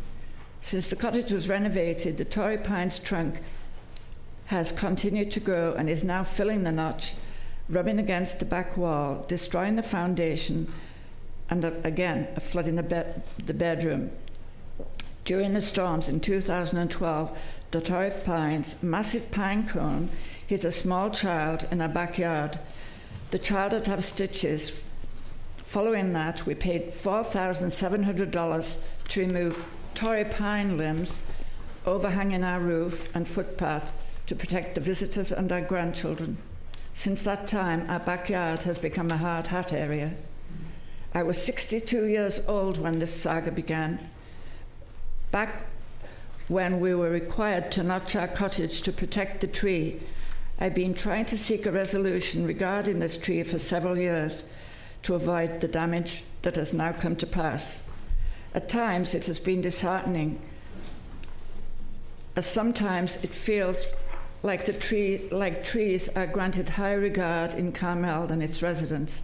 I am now 85 years old and coping with serious health issues which have been caused or made worse by the stress of this situation.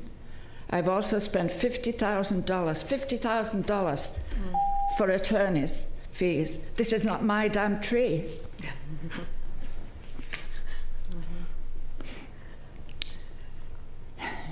Trying to resolve this matter directly with my neighbor and to seek assistance from the city when my efforts to resolve this with the neighbor directly went met with silence and resistance. The city staff recommended to approve the tree removal permit is well reasoned and encouraging. The damage to our cottage is extensive and will again cost thousands and thousands of dollars to repair. I urge you to approve this permit so that my husband and I may begin putting our cottage back together and moving on with our lives. Thank you.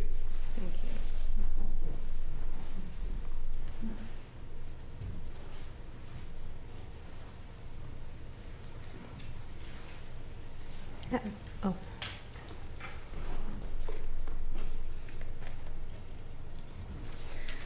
Good afternoon. I'm Rebecca Sotoff with the law firm of Fenton and Keller.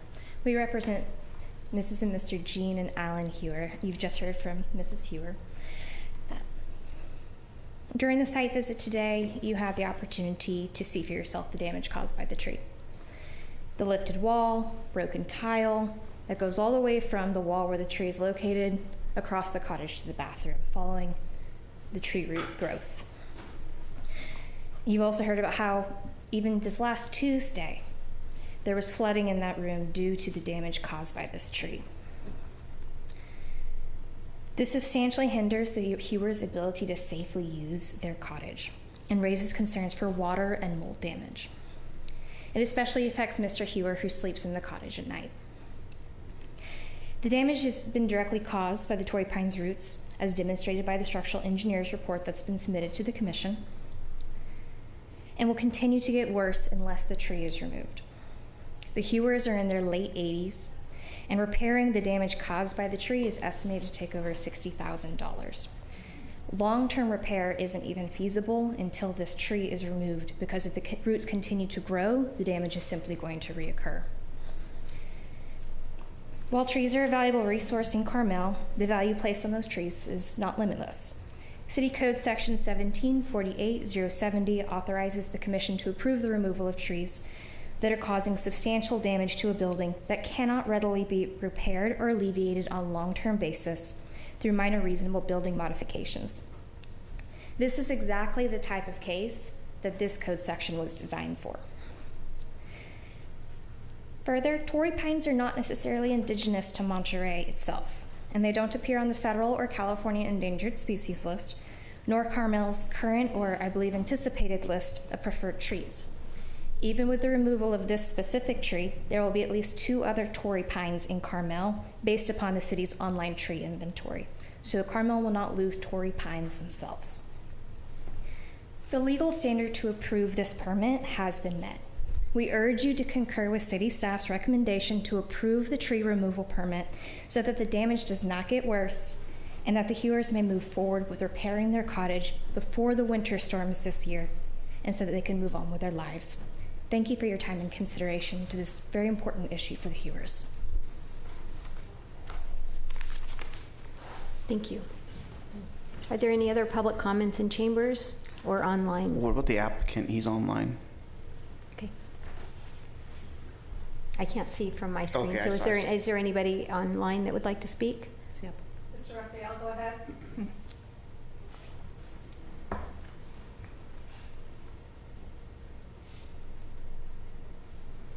He's on. Hello. Go ahead. Yes, the tree is on my property. I've been living in that house for almost 50 years, and the tree was very large when I moved in. It was at least, a 1.5 feet wide, and for many years, the city designated that tree as a special tree, and I was not allowed to remove it. But I was taking care of it. I agree the tree should be removed because it is also a danger to my property in the sense that it is actually fairly close to my property. I would say less than 10 feet from my property. And now the trunk of that tree is 6 feet in diameter. And so and I'm concerned about the safety of the tree because the limbs on the neighbor's side of the tree have all been removed, and it is weighted toward my tree. I also view that the roots and putting in a water barrier shield on the guest house, the roots were damaged, were cut. I saw that with my own eyes. To the extent that it has hurt the tree or weakened the tree, I have no idea. But in the last storm, one of my pine trees, a full-size pine tree, at least 25 years old, came down. It looked perfectly healthy. In fact, I had an arborist look at it that very year, and the roots were partially rotted. So, I'm concerned about the safety. The other thing I would point out is that the city in 2001 allowed the Hewers to remodel a grandfathered garage on the property line. And they were told at that time that the roots of the Torrey pine, which were in those days not over the property line. I had a survey done, and now it appears that the part of the tree is over the property line. They were told that the roots would damage their structure in 20 years, but they proceeded to remodel and build turn it into a guest house anyway. So I guess the bottom line here is that we both agree that the tree needs to be removed, and I don't know about trees, but I question whether a new tree, especially the large one, should be planted between the two structures once that tree is removed. Thank you. Hello? Thank you very much. It looks, Okay. Is there another hand up, or was that? Yes. Linda, go ahead.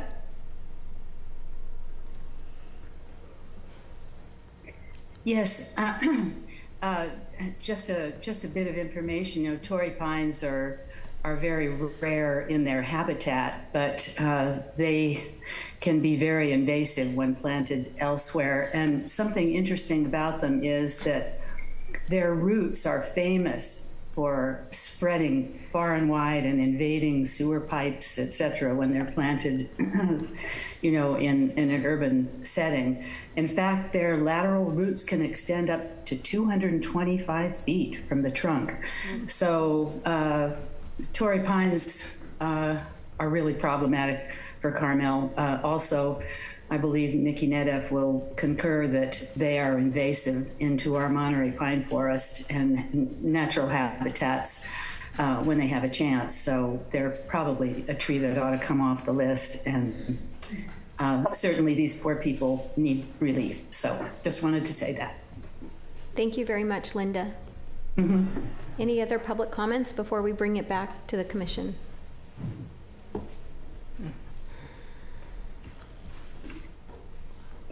I feel very sorry for these people.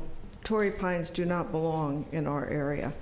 Some people have planted them. They're very, very invasive. Linda's right. They also are water hogs. If they're planted in any numbers in our community, what they do is, because of their root system, they just suck up all of the water. It's entirely possible, I don't know because I haven't, looked into this, but it's entirely possible that that pine tree failed because of this Torrey pine. These are horrible, horrible trees. They belong in Southern California. They do not belong up here. And these people have suffered for years with this tree. And I just really hope that you take the staff's recommendation and eliminate this tree and maybe plant someplace else on the property that's more appropriate, a pine tree or something that's native, because these things are not native and they're very, very egregious trees. Thank you very much. Thank you, Melanie. Even if it's, even when we look at native trees, I think this is a really good example of the right tree in the right place, and not just thinking about the next couple of years for the tree, but what's going to come in 20, 30, 40, 50 years, particularly in our small lots, right, that we have in our town. Any discussion here before we bring it to commission? I appreciate you coming today and speaking. Thank you very much. I'd be glad to make a motion. So we would approve the removal of a Torrey pine in the northwest corner of the property based on the recommendation from the structural engineer's report.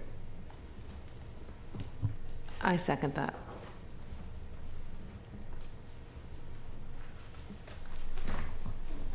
May I ask one quick question, Justin?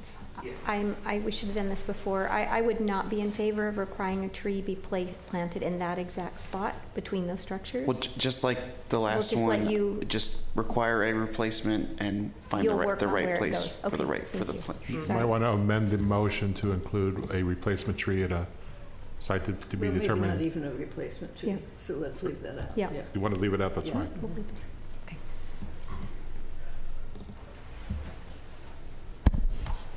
Commissioner Burling? Yes. Commissioner Brzezowski? Yes. Commissioner Buder?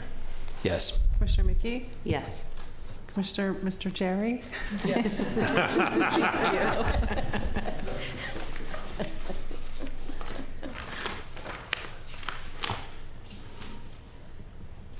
Before we replace anybody, obviously we're going to have to make sure the names are easy.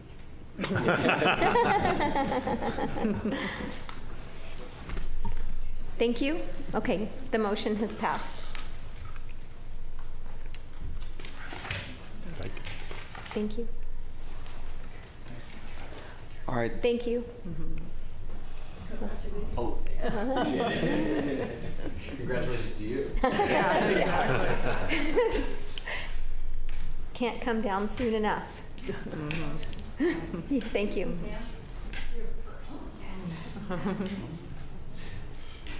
Okay, moving to our next item of business, a pickleball update from the city regarding possible noise reduction measures.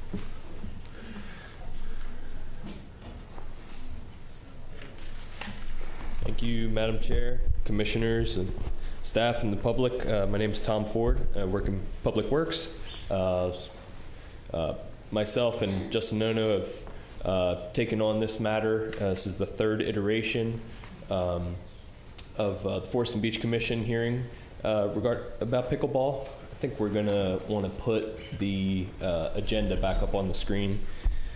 While we do that, just to catch us up to where we are, at the most recent meeting this past month of the Forest and Beach Commission, the commission had recommended staff look into two avenues, one of which is gathering some sound measurements at a couple of points around Forest Hill Park. And the second is to look into a noise reducing fencing.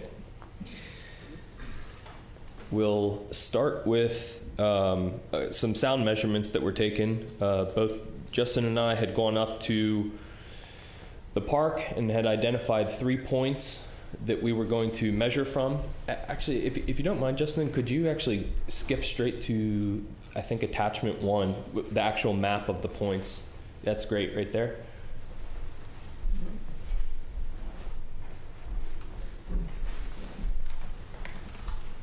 So, location 1, we had chosen that particular place because it's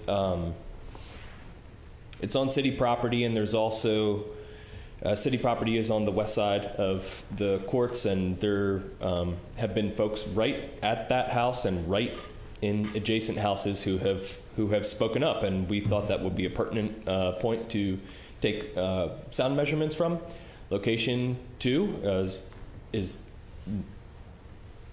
we actually took it on the city property, the public-private property line on city property, even though the houses to the north are county property. Regardless, we had thought that those locations would be appropriate because we had measured using Google Earth as very accurate GIS regarding the distance between the fence of. I think I can use this actually. Yeah. Regarding from the fence line of the court to each of these points. So for example, location 1 is 90, all three are under 100 feet. 97 feet, location 1, location 2 is 90, maybe I should increase the size. What does that say? 95. 95 feet. 97. And the third location we found was very interesting. So 70, I think 72 feet. So, yeah. We also chose these three locations because from an aerial view, you can see that location 1, there's actually quite a bit of greenery, and trees and shrubs in between the court and the homes. There is a little bit, there is a decent amount from location 2. Location 2 is also the highest elevation that we had chosen. And then location 3, because there's no barrier in between the court and the homes. So going back to the sound measurements, we had gone there a couple of times, and we included in the staff report, some disclosures regarding our us taking the sound measurements. We did calibrate the sound meter. We're not acoustical engineers. We did, however, reduce as many variables as possible to try to get at least ballpark data. This is also what the Planning and Building Department does. They don't use this information to directly influence policy, but they use it to guide and frame their decisions to help decide where to go. So with that said, at location 1, you'll notice that not once did the decibels break the threshold of 60 decibels, which is found in our noise ordinance, in our general plan, the noise element. Thank you, the noise element. That's likely because of the trees and the shrubs in between. That's not to say that we could not hear extremely clearly the pops of every single one of those. They were very evident. It was very obvious. It was relatively continuous. But if we're speaking regarding thresholds, they did not break the threshold. Location 2, only on one circumstance did that break the 60 decibel threshold, 60.4. And then at location 3, a couple of times it had broken the 60 decibel threshold. And if you look at actually the very bottom right cell there, it says 60.5 and then in parentheses 67.2. 67.2, it is a data point. It is a valid data point. However, it's an extreme outlier. I included it in there because it seemed very clear to me that when I heard a loud pop, that was the exact moment that the sound meter had increased. Take that as you will. The reading during those 30 to 60 seconds was still above 60, but that seemed like a big outlier. But I still wanted to mention that that was the case. So not every ping, breaks this 60 decibel threshold. It's interesting that if I had taken measurements over a 5-minute time length, I do think that there would have that there would have been one pop within those 5 minutes that would have hovered around the 60 decibels. And the more that we got accustomed to taking measurements, the more you realize that the actual noise level for each contact is very different. Sometimes there are louder pops. That doesn't take away from the fact that they are consistent, they are throughout the day. They're not at every single time of the day. You'll notice that even for our measurements, one time there was zero people there. They often do start to come around 11 a.m., but there were 0 people there and one person just going there and practicing with themselves on 2 separate occasions. We did speak with some tennis players as well. That was enlightening, and I had strongly encouraged them to submit their own testimony, their own opinions. But I did ask them if they had accessibility to the court, and they said that they did have accessibility. If they needed to, they would have used the same system of putting rackets in these little slots that apparently is very common between pickleballers and tennis players alike. But they said that they got there early enough that it wasn't an issue.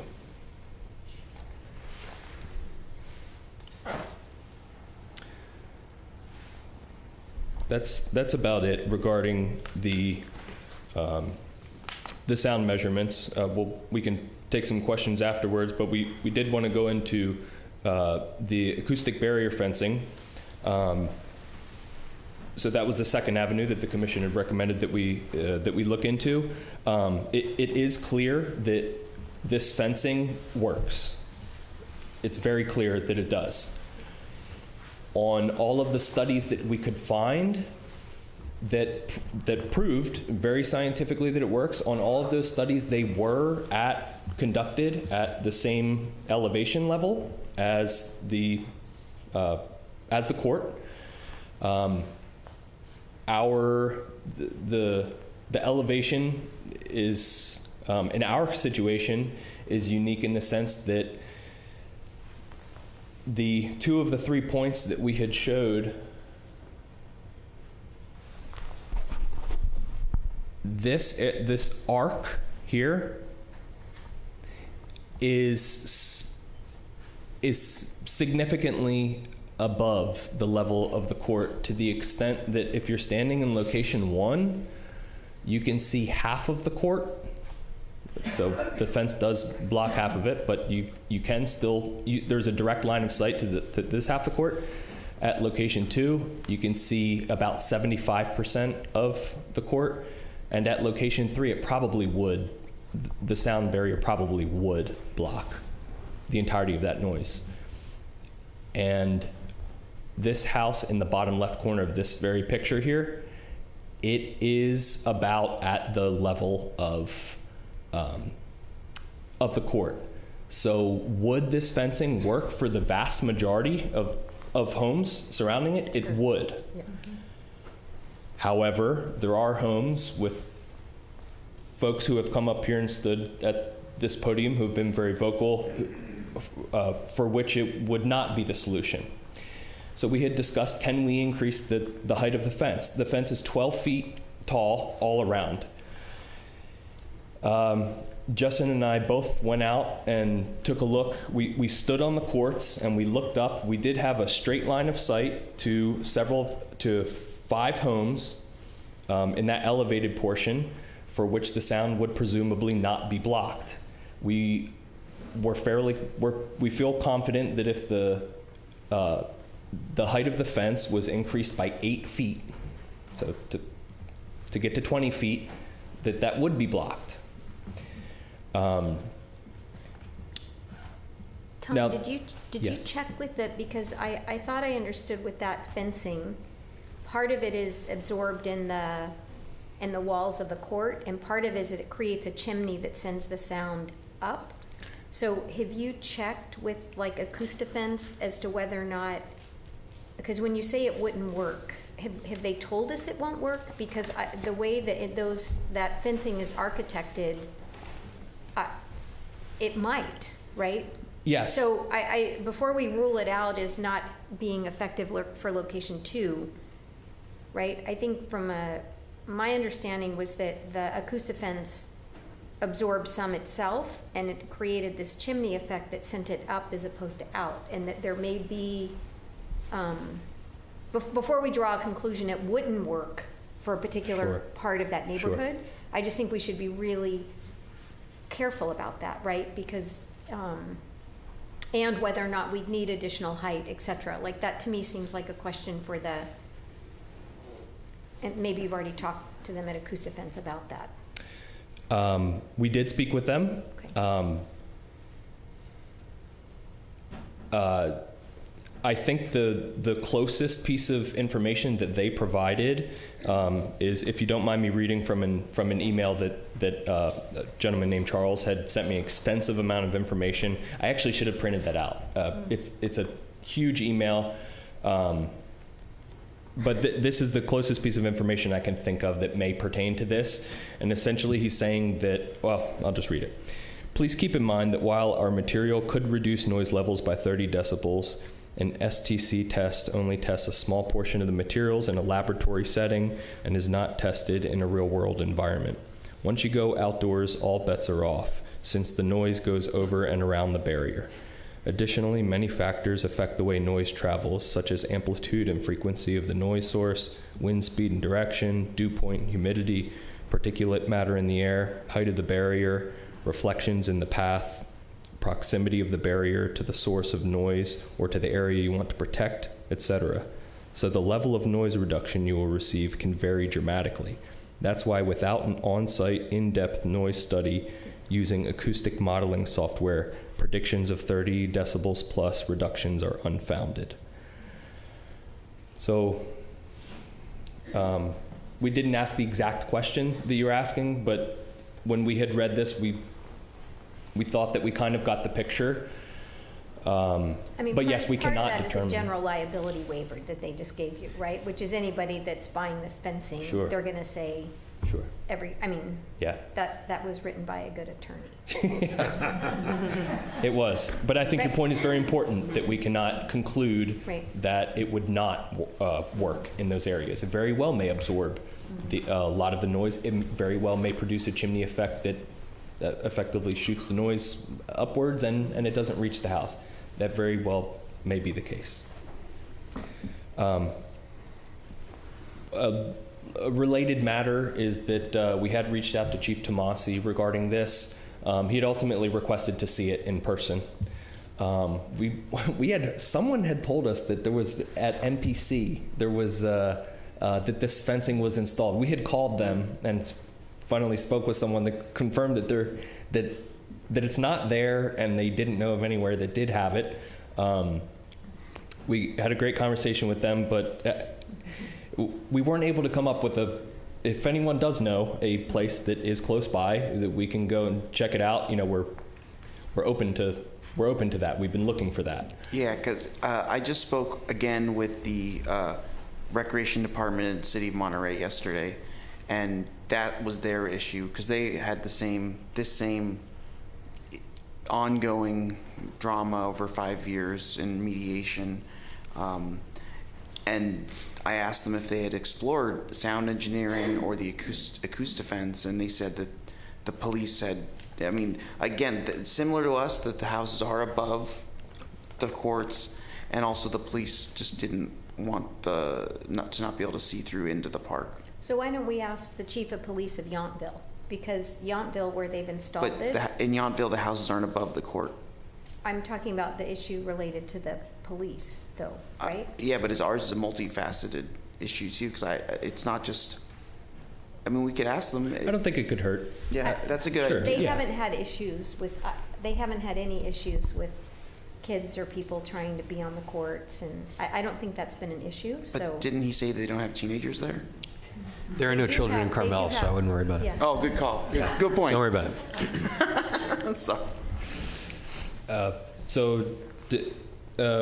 Chief Tomasi had just said he would like more information regarding how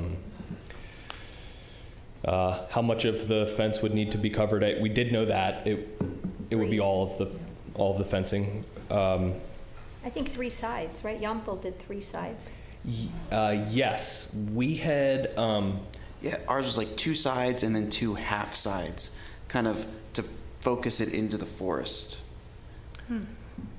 But yes, we could certainly entertain 3 sides. It was what we had thought when we had stood up there, and what we had tried to make sense with the topography and with what natural environment was around that could hopefully absorb sound. I had included some information on a noise impact assessment report that talks about the line of sight it had said that in order for a noise barrier to be effective, it must block the line of sight from the sound source to the point of observation. Homesteading at an elevation higher than the proposed pickleball courts can be difficult to shield, particularly if they have more than one floor, balconies, or raised decks. Attention must be given to sight lines to determine whether a sound wall system can be a practical solution as a noise abatement treatment. And then before we get into pricing, the last thing that I wanted to mention regarding the Chief Tomasi is that I believe we would be able to resolve his concern regarding entering and exiting the court, or at least we would be able to provide a straightforward answer regarding we would need to have the sound barrier on the door, like on the swinging doors. He had brought up graffiti. It's a worthwhile conversation. I would hope that that would not become an issue, but it was something that he had brought up. But moving on to the pricing on this, we did get quotes in that same email. The gentleman had told us different pricing based on the heights of the fence. For a 12-foot tall fence, each 6-foot segment would be $780. The court is 124 feet by 105 feet. So to install this fencing on two sides of the court that face the homes, as well as halfway along the other two sides, it will cost $44,772. To install fencing to only two sides that face homes will cost just under $30,000, and then fencing on all four sides, should that be something that we're interested in, would be $60,000. And so we don't at all want to. Our goal is not to say don't pursue that avenue. We should be pursuing, like, this is a challenging matter. We should be pursuing even tough options, even ones that cost a pretty penny. Mm-hmm. So our goal is not to dissuade you, but this is the information that we've gathered. Regarding other measures that folks have brought up, which are regulating days and hours of play and requiring certain, like, quote unquote quiet equipment of pickleball players. Those two avenues, we think that they would have minimal foreseeable costs to the city. Monterey also has a language in their sign at the court that says quiet, noise-reducing equipment is highly recommended. Mm-hmm.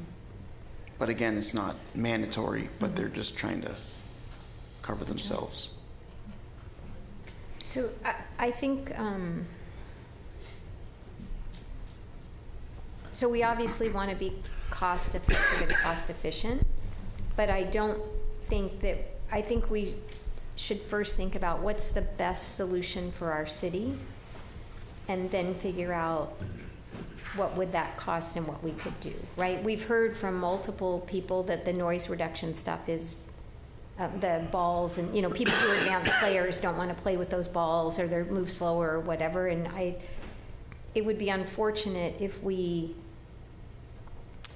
I guess if you started out by saying the acoustic fencing works, right? But then it seemed like maybe there are a lot of issues related to Carmel where it might not work. It just seems like before we restrict play, before we just pursue things that maybe won't cost something, right? That if that acoustic fencing could work for us with someone who, I don't know if they've come and prepared a quote or if this is just emails, it would be helpful, I think, to have one of their representatives present to assess the situation and to sort of give their point of view on how well it could work for us, right? Because in email and in writing, of course, any sales representative is going to put all those caveats, right, and all the waivers about that's just a typical. They can't be held responsible for the noise that comes off the court, even if the acoustic fence is there, right? Or they would be always in litigation, right?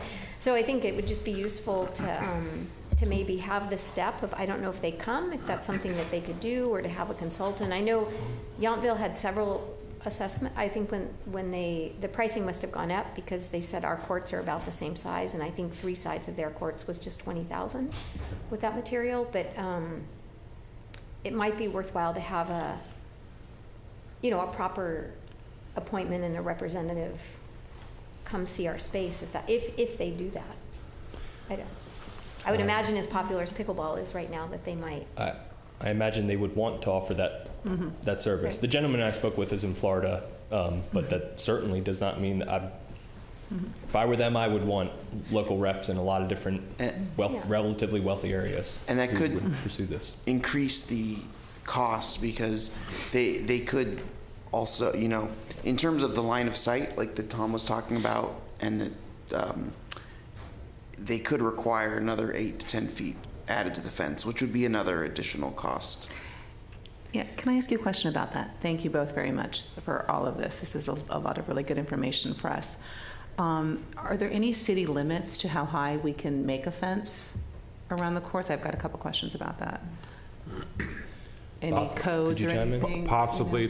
Might have to go to the Planning Commission for approval if we exceed a certain threshold. That's a great question. I myself didn't think of that. That's a great question. Okay. Yeah. I mean, it's already pretty high, which I think would be too high for a residence, but because it's a play court, I don't know if there are special limitations, but if we went up another 8 feet, but the thing is, it's at grade, up at the top of the court, it's only 3 feet fence. So it would be different at grade versus being sunken down there, so I don't know what that would be. That wouldn't be bad if we ever got to that, to pass it through planning to see what they thought. Right. And then I have a follow-up question. Once does it come in 6 foot high pieces? Is that what I heard you mention? 6 foot wide 6 foot sections. wide. However, Sections. they had made it very clear that they're well aware that the last segment you might need might be 2 feet 6.5 inches. But you have to pay for 6 foot. You don't. Oh, you don't? You don't. Oh, good. You don't Okay. have to pay for that. So, Okay. Sorry, I should have clarified that. And by the way, in our calculation, we had multiplied it only by the amount of feet. So we had taken off like 3.5 feet worth of cost. Okay. So, but they said they made it clear that you can You don't have to request pay for the it to be entire- cut. Yeah. Okay. And do you know what the height is? If it's 6 foot wide, do you know 12 what the height feet. is? 12 it's feet 12 high. feet high? Yeah. So do we also get the same benefit if you had mentioned taking it an additional 8 feet? Do we not pay for the 4 remaining feet, or is that something to also consider? That's a good point. So in the sections in that in this corner of the court, in the upper left-hand corner of the court, the fence is actually only about 2 or 3 feet tall, because the natural grading of the ground is about 8 or 9 feet off the ground. Okay. So there's that Carmel stone or whatever the stone is. Oh, I know what it's you're talking about about. 9 feet tall, and then about 3 feet of fence. And that would be another question for the installer or their, a sound person, whether you would also need to cover the wall, or if the wall would just bounce it back, which would be aesthetic, but also could increase costs. And we could, alternatively, it could save costs too, because the way we price this out, we price it out as if the acoustic fence would cover the stone. Okay, but there is, square footage wise, it would save $10,000, just ballparking, if we did not have to cover that stone. Are there any reps? Oh, I'm so sorry. No, go ahead. This was just my last one. And are there any reps? You mentioned that there's somebody who's in Florida. I'm assuming that the person who came out to Yountville, I don't know if it's the same person. They had someone in the city take the project. It was like a year-long project. They have, we could certainly tap into their resources. We probably could, yes. I'm confident. Okay. We could. Thank you. Okay. Yeah, thank you. Thanks. All right. Sorry, Hans. No, yeah. What would as seen from like the street, to your point about how it's sunken down, say you took this 12-foot fence and you made it an 18-foot fence, right? Or you said it needed to be a 20-foot fence. as seen from the inside of the court, what would the maximum height of that fence be from the street, from outside the court at like its highest visible point, if it was a 20-foot tall fence? Pretty. If you had to estimate. Well, I think you're not. So again, It's hard to see except from where the it park really cars wouldn't be 20 feet tall. No, I understand. On No, the inside, it's 20 feet tall, but on the outside, like what's the maximum? Like what's the maximum height? But I think at location 3, for example, you'd see the whole 20 feet. But it wouldn't need to be. It wouldn't need to be there. Yeah. It would just be that corner, because at location 3, the 12-foot fence covers all the sounds because it's vertical, like just. So it would. I guess the answer to this question, I don't think it would vary. be. It's not going to be a. But is there any point when, from the outside of the court, it would look like I think the higher people, than 12 feet? No, I think the people now, like looking down at location 2, they're not looking at a 12-foot fence. They're looking at a 4-foot fence. I understand what you're saying. So they would end up with a 12-foot fence. So I think it would. But I think this really is someone who's a rep or someone who's experienced in putting these installations in is probably it's probably having more information from the people who are installing these that would be helpful. Yeah, I'm just to cover. They may say it doesn't need to go much higher. In terms of line of sight, it would be 8 feet, because we looked up and like drew a line, measured the distance to where the balcony was on location 1, and it was 8 feet. But right there, the fence is only 4 feet. So 12 to maybe 14, because there might be a little bit of fence, a little bit of stone wall. It wouldn't be like 20 feet. It would be closer to 12. The sound measurements you took at all those locations were barely bumping up against the ordinance threshold, right? So I think that would also, it would be worthwhile talking, because if you had an you may not need to take the height up to see an improvement that would be meaningful in those locations versus where it is presently. Yeah. It would just be worth, I think there's, Yeah. it sounds like there's more research to be done before there's a We need to talk to someone. fixed point of view on whether or not you need to add height or not. Well, yeah, and this right? is just, I we're mean, just saying this is the, exactly. I think that talking to someone with direct experience with the material is what we need, is what would be the way to do that. I guess the good news is if you did have to go in the route of adding height to the fence to block the line of sight, it seems like we're in a good position, because as viewed from outside the court, which is what matters, it's not going to look like a 20-foot high fence. So. Yeah, and there are trees that would kind of filter it. I know that we had talked about the 60 decibel threshold. Even if it had not ever crossed the 60 decibel threshold, the way that the noise element is written in the general plan, we still believe there does need to be noise reducing measures due to the frequency and the pitch of this. So even if it didn't break 60, don't take it from me, just from what I've heard from many residents, it's still extremely annoying to them. Like, there's still a huge issue. Even if it didn't quite break the 60, we still believe that there is warranted a measure to reduce the noise. Right, but I think if you take that, I think you're not going to find disagreement with that at all. It's just if it wasn't 80. Let's just start. Let's just as a starting point. Let's say it wasn't 80, right? And so at least if you take the measurements you took, coupled with some kind of sound absorbing or deflecting material and the trees, hopefully that the addition of that. I mean, certainly Yountville has been very happy with that going in, and it has mitigated the resident concerns they've had around that area. And their homes are as close to the courts as ours are. Yeah, I also think that trees. it's important, not just that it's hitting a certain threshold, but the repetition and the duration of time. You know, hitting in that range for 8-10 hours a day. You know what I mean? That needs to be taken into account also, not just that it might be right under that. We agree with that. You know, yeah. Yeah. I completely agree that this is one where it's like I'm just crying out for an expert, somebody who does this all the time and has some pattern recognition, somebody from the company, you know, that I wouldn't want to install something without that, I don't think. Sure. Oh, we would need that. Fair. Yeah.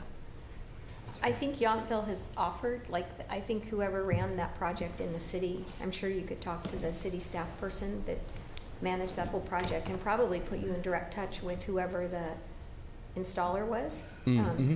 Because I think often those people, you know, they can look at a situation and say this will work or it won't work, or without just the knowledge of having done that. Sure. Had that experience would be useful. Yeah. That makes sense.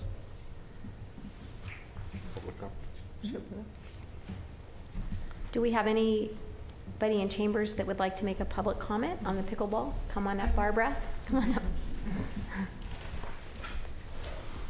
Thank you very much. That's a huge amount of very helpful work. Thank you, Tom. Good job.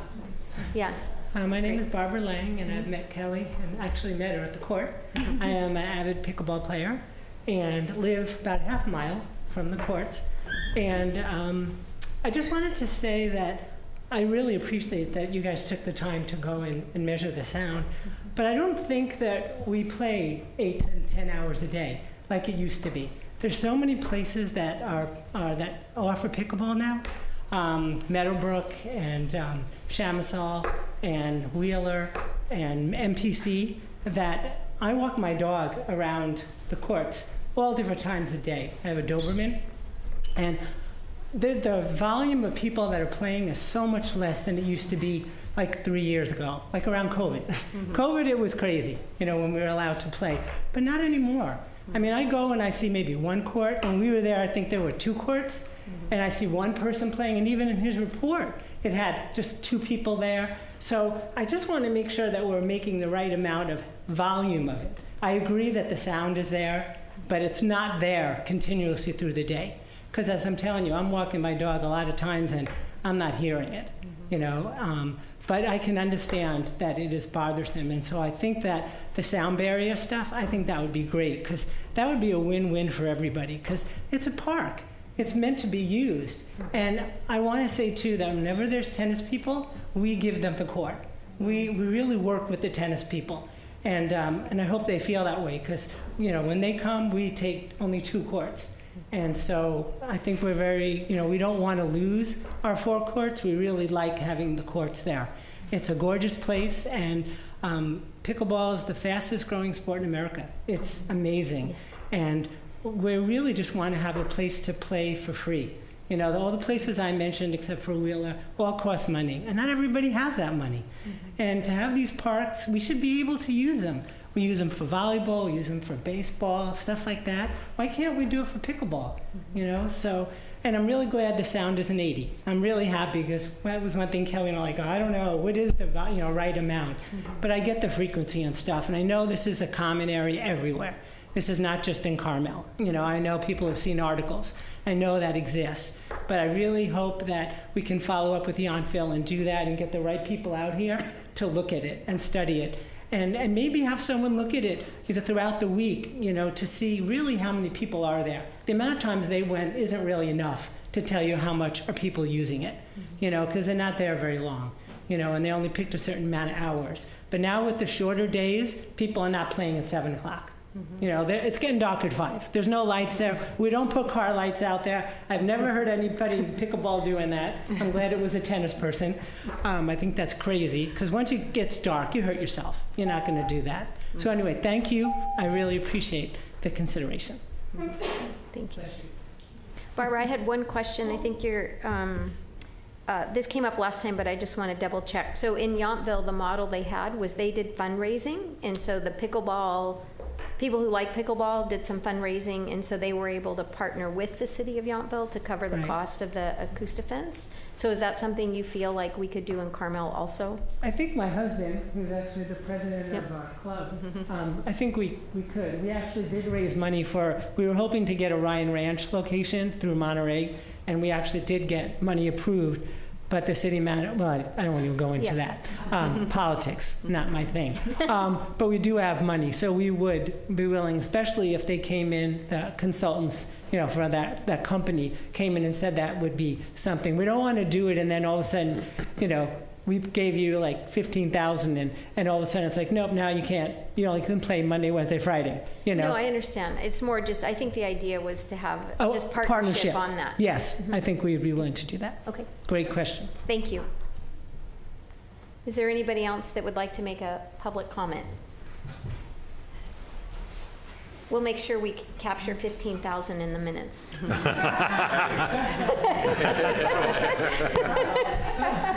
Hi, I'm Didier Diaz, and I live within earshot of the courts. I'm glad everybody agrees that the noise is annoying and that the noise can be heard.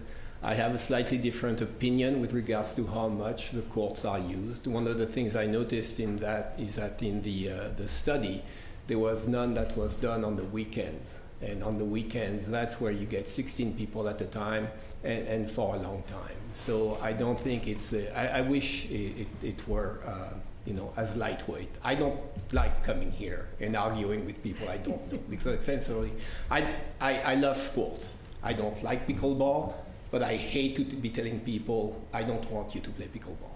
It's not the pickleball that I object to, it's the noise, and the noise is still there. I'm very hopeful about the acoustic fence. I would love for it to work. And by the way, why not plant a bunch of tall trees around it? That's your business, right? So figure out the ones that work the best and hide these things, and it will be even better. So please do that. In the meantime, my concern is it's going to take a while, a whole lot of more due diligence for this to happen.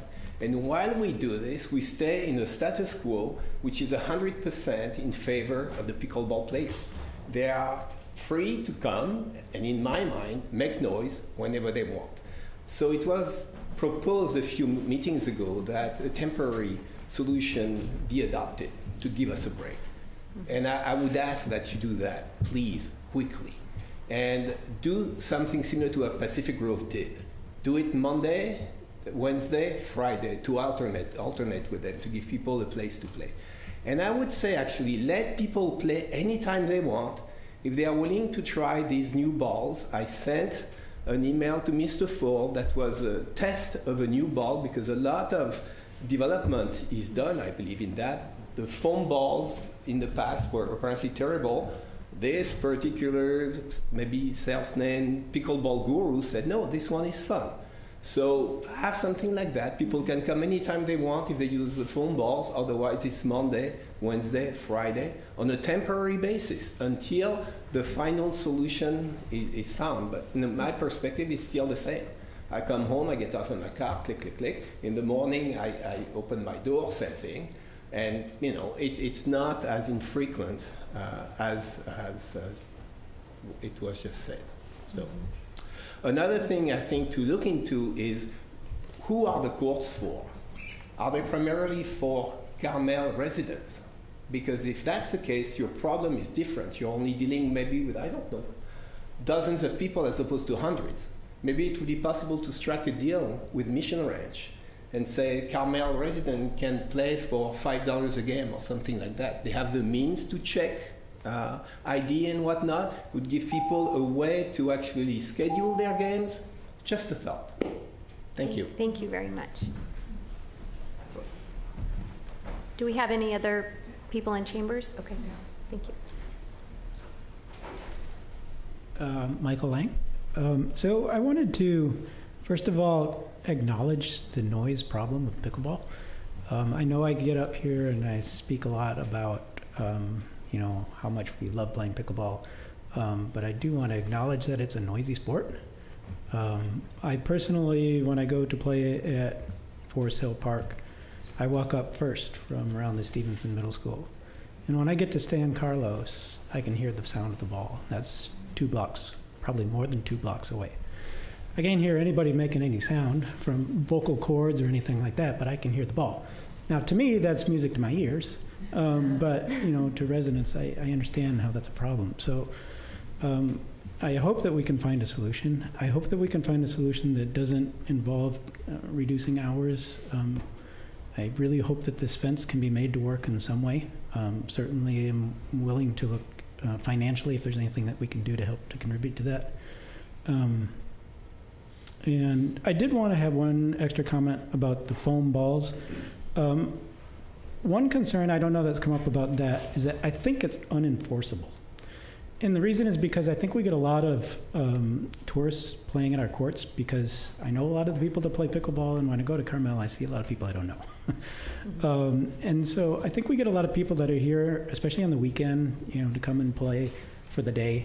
And if they see a sign that says foam balls only and quiet paddles only, they'll probably, half of them will say, what's that? And the other half will just say, well, let's just go play anyway. Right, and so the result is you end up having the police coming out, you know, continuously to try and police this. And I just think over time it's somewhat unenforceable. So I would encourage you to look for other solutions besides that one. Thank you.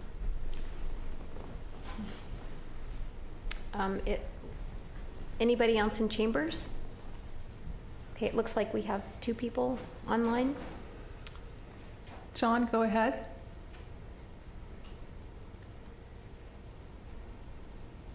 Thank you. I just wanted to start out by thanking the commission and the staff for all their continued work and research on this issue on behalf of Carmel and the neighborhood.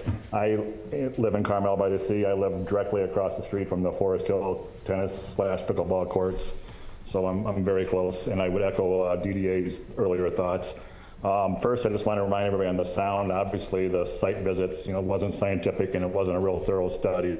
So the sound really, is very dependent on the number of players that are playing. It could be anywhere from 2 to 16, and who's playing. You could have, we have some younger guys that come and show up and play, and they can hit the ball really, really hard versus some other people that maybe don't hit the ball as hard. So it really depends on a lot of that. But as Tom mentioned, it's really the pitch and the constant pop, pop, pop versus, just the decibels. That's very annoying. So whether it violates the noise ordinance or not, we can argue about that all day, but we would need a more scientific study to know that.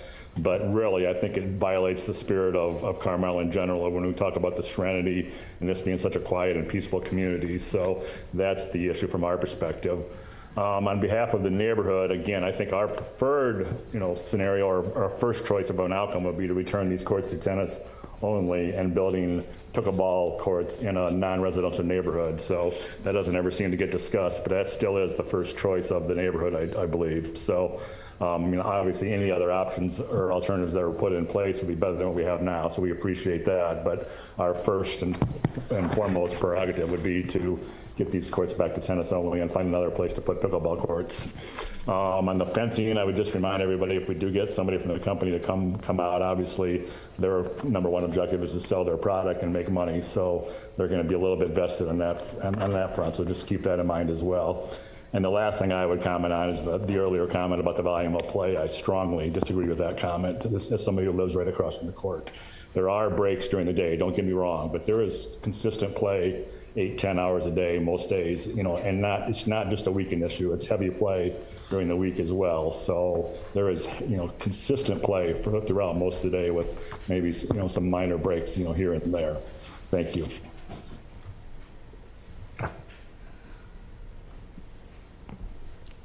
Charles, go ahead. Thank you. Chuck Najarian. I'm a Carmel resident. I've been paying attention to this on the sideline for quite a while, and I've resisted getting involved. I'd rather spend time on environmental protection, preservation of trees, etc. But I finally need to speak up here. Staff created this nuisance, and it's a nuisance that's been ongoing for 3 years, and the city is spending more and more of the people's resources to address this. And there's some suggested there's some suggestions today that you intend to do more of it. And there is no obligation from you or the city council or the city staff to ensure that we have pickleball courts in Carmel. Frankly, they don't work. It's a compact area, as you know. And also, I think you need to take a look at the municipal code. The municipal code does not support this kind of noise. and activity. And it's very clear in there. In fact, I learned a little bit about that last night at the Planning Commission hearing. Item number 5, you should take a listen to that, and you'll pick up on some of this. You know, we've got the city forester spending time on a pickleball court. This is insane. The city needs to get focused. There are important issues to address, and this isn't one of them. And 3 years ago, you should have, first of all, the staff should not have gone and facilitated this without running it by and getting approval. I mean, it really needed a discretionary decision, and that didn't happen. And now we have this situation, and in the meantime, you continue to torture the residents in that neighborhood. It makes no sense to me. I urge you to drop it now, and focus on the people's business. Thank you. Thank you for your comments. Okay, let's bring it back. Is there anything anybody would like to add before we move to our next topic? Tom, is he still here? He just walked out. Oh, okay. That's all I could take. Okay, Tom, is there anything, I think we concluded our public comments. I was just curious do you feel like you have everything? Feedback from the commission? Do we need to bring it back to commission, or are you good? I'm good. I think Okay. it's clear that we need someone to come out to the court and have some kind of input, you know, from an expert, even if it's someone from Acoustic Fence. Great. Okay, good. Thank you. Okay. All right, let's move on to our next topic, the recap of our October 28th and 29th meeting of the steering committee on the Carmel Forest Management Plan. And before I turn it over to city staff to give us an update on that particular community workshop, I'd just like to really thank our city staff for organizing this. It takes a lot of effort to reserve the Sunset Center, get all of the audio equipment there that allows us to hold a community workshop in a public forum like that. And I think it took everybody on the Public Works City Forestry team to be able to pull that off. And we had 2 days of really great meetings with a lot of participation from our entire steering committee, which I think was really great to see. So thank you for that. Thank you. All right, so Can I say one quick thing, just while the gentleman, I think he's just leaving now.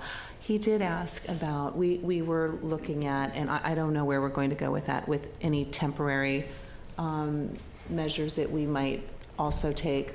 I think that still is probably, with regard to pickleball, I think that's probably still on the docket. He's left, but I just wanted to say that is something that we did mention a couple of months ago. I think we're open to many different things at this point, and depending on how long we think that this might last, I think everything is on the table still, that we're looking at all options. So I just wanted to mention that. And I'm sorry, Kelly, for interrupting. That's okay. We can go back. We can actually go. I mean, if you want to go back, we can. No, I that's just all I thought had we to were say. closed out, because if we are going to adopt any measures like that, I don't think we are going to now. I just wanted to just say that we're open right now. And if this is going on for 6 months or a year or something, that we are open. And I just wanted, he walked out right before that, but I wanted to kind of jump in. That was all that I wanted to say, not in this meeting, but in the future. So thank you. Okay, yep. Okay, so back, Okay, Justin, so- take it away.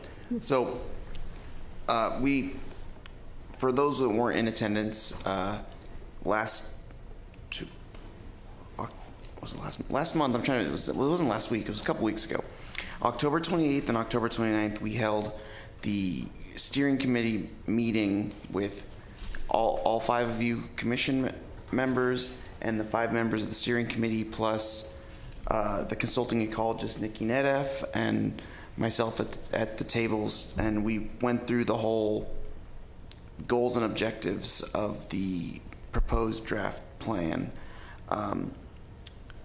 I thought it was really good discussion. We got a lot of input, and really seems like what we got out of it is taking direction to take the inventory data and blend it with the previous plan and bring in some stuff to meld it more And, you know, I believe Chair Brzezowski is going to take her notes and talk with Nikki and kind of work on the next edits so we can get that going to try to get the next draft. So we can start with the CEQA review, where we have just reached out to, or we're going to reach out this week to some consulting firms, three environmental consulting firms to set interviews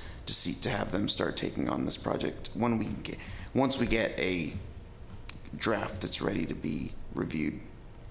So I think we agreed that we would have one more steering committee meeting in a public forum on an updated draft that integrated the comments that were provided by the steering committee in session, in those 2 days of session. Okay. Plus the additional sort of revision on the front end that tapped into the previous plan that Nikki was going to help combine for us, right?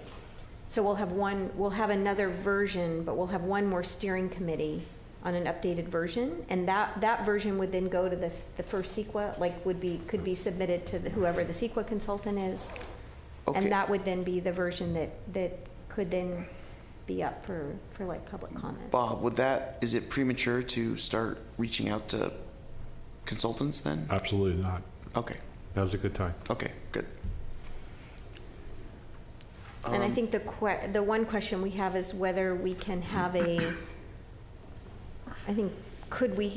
is it possible for us to schedule that next review of the steering committee before the end of year Christmas holidays, or whether it would need to be January? And I think about waiting till January.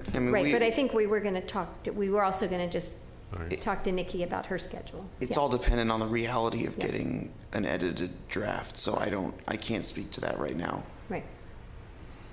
Because once you guys figure out what needs to be done, and we can see how realistic it is to get those done, to be able to have something to present at the meeting.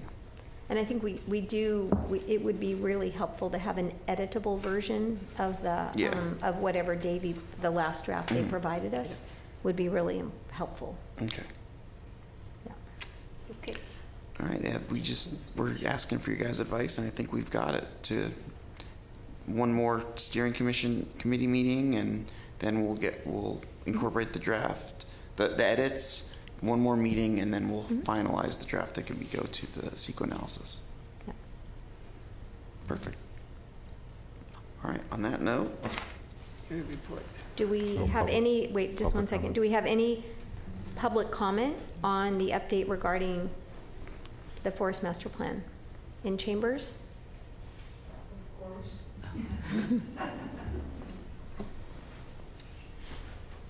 It looks like we have some hands raised online also. Okay.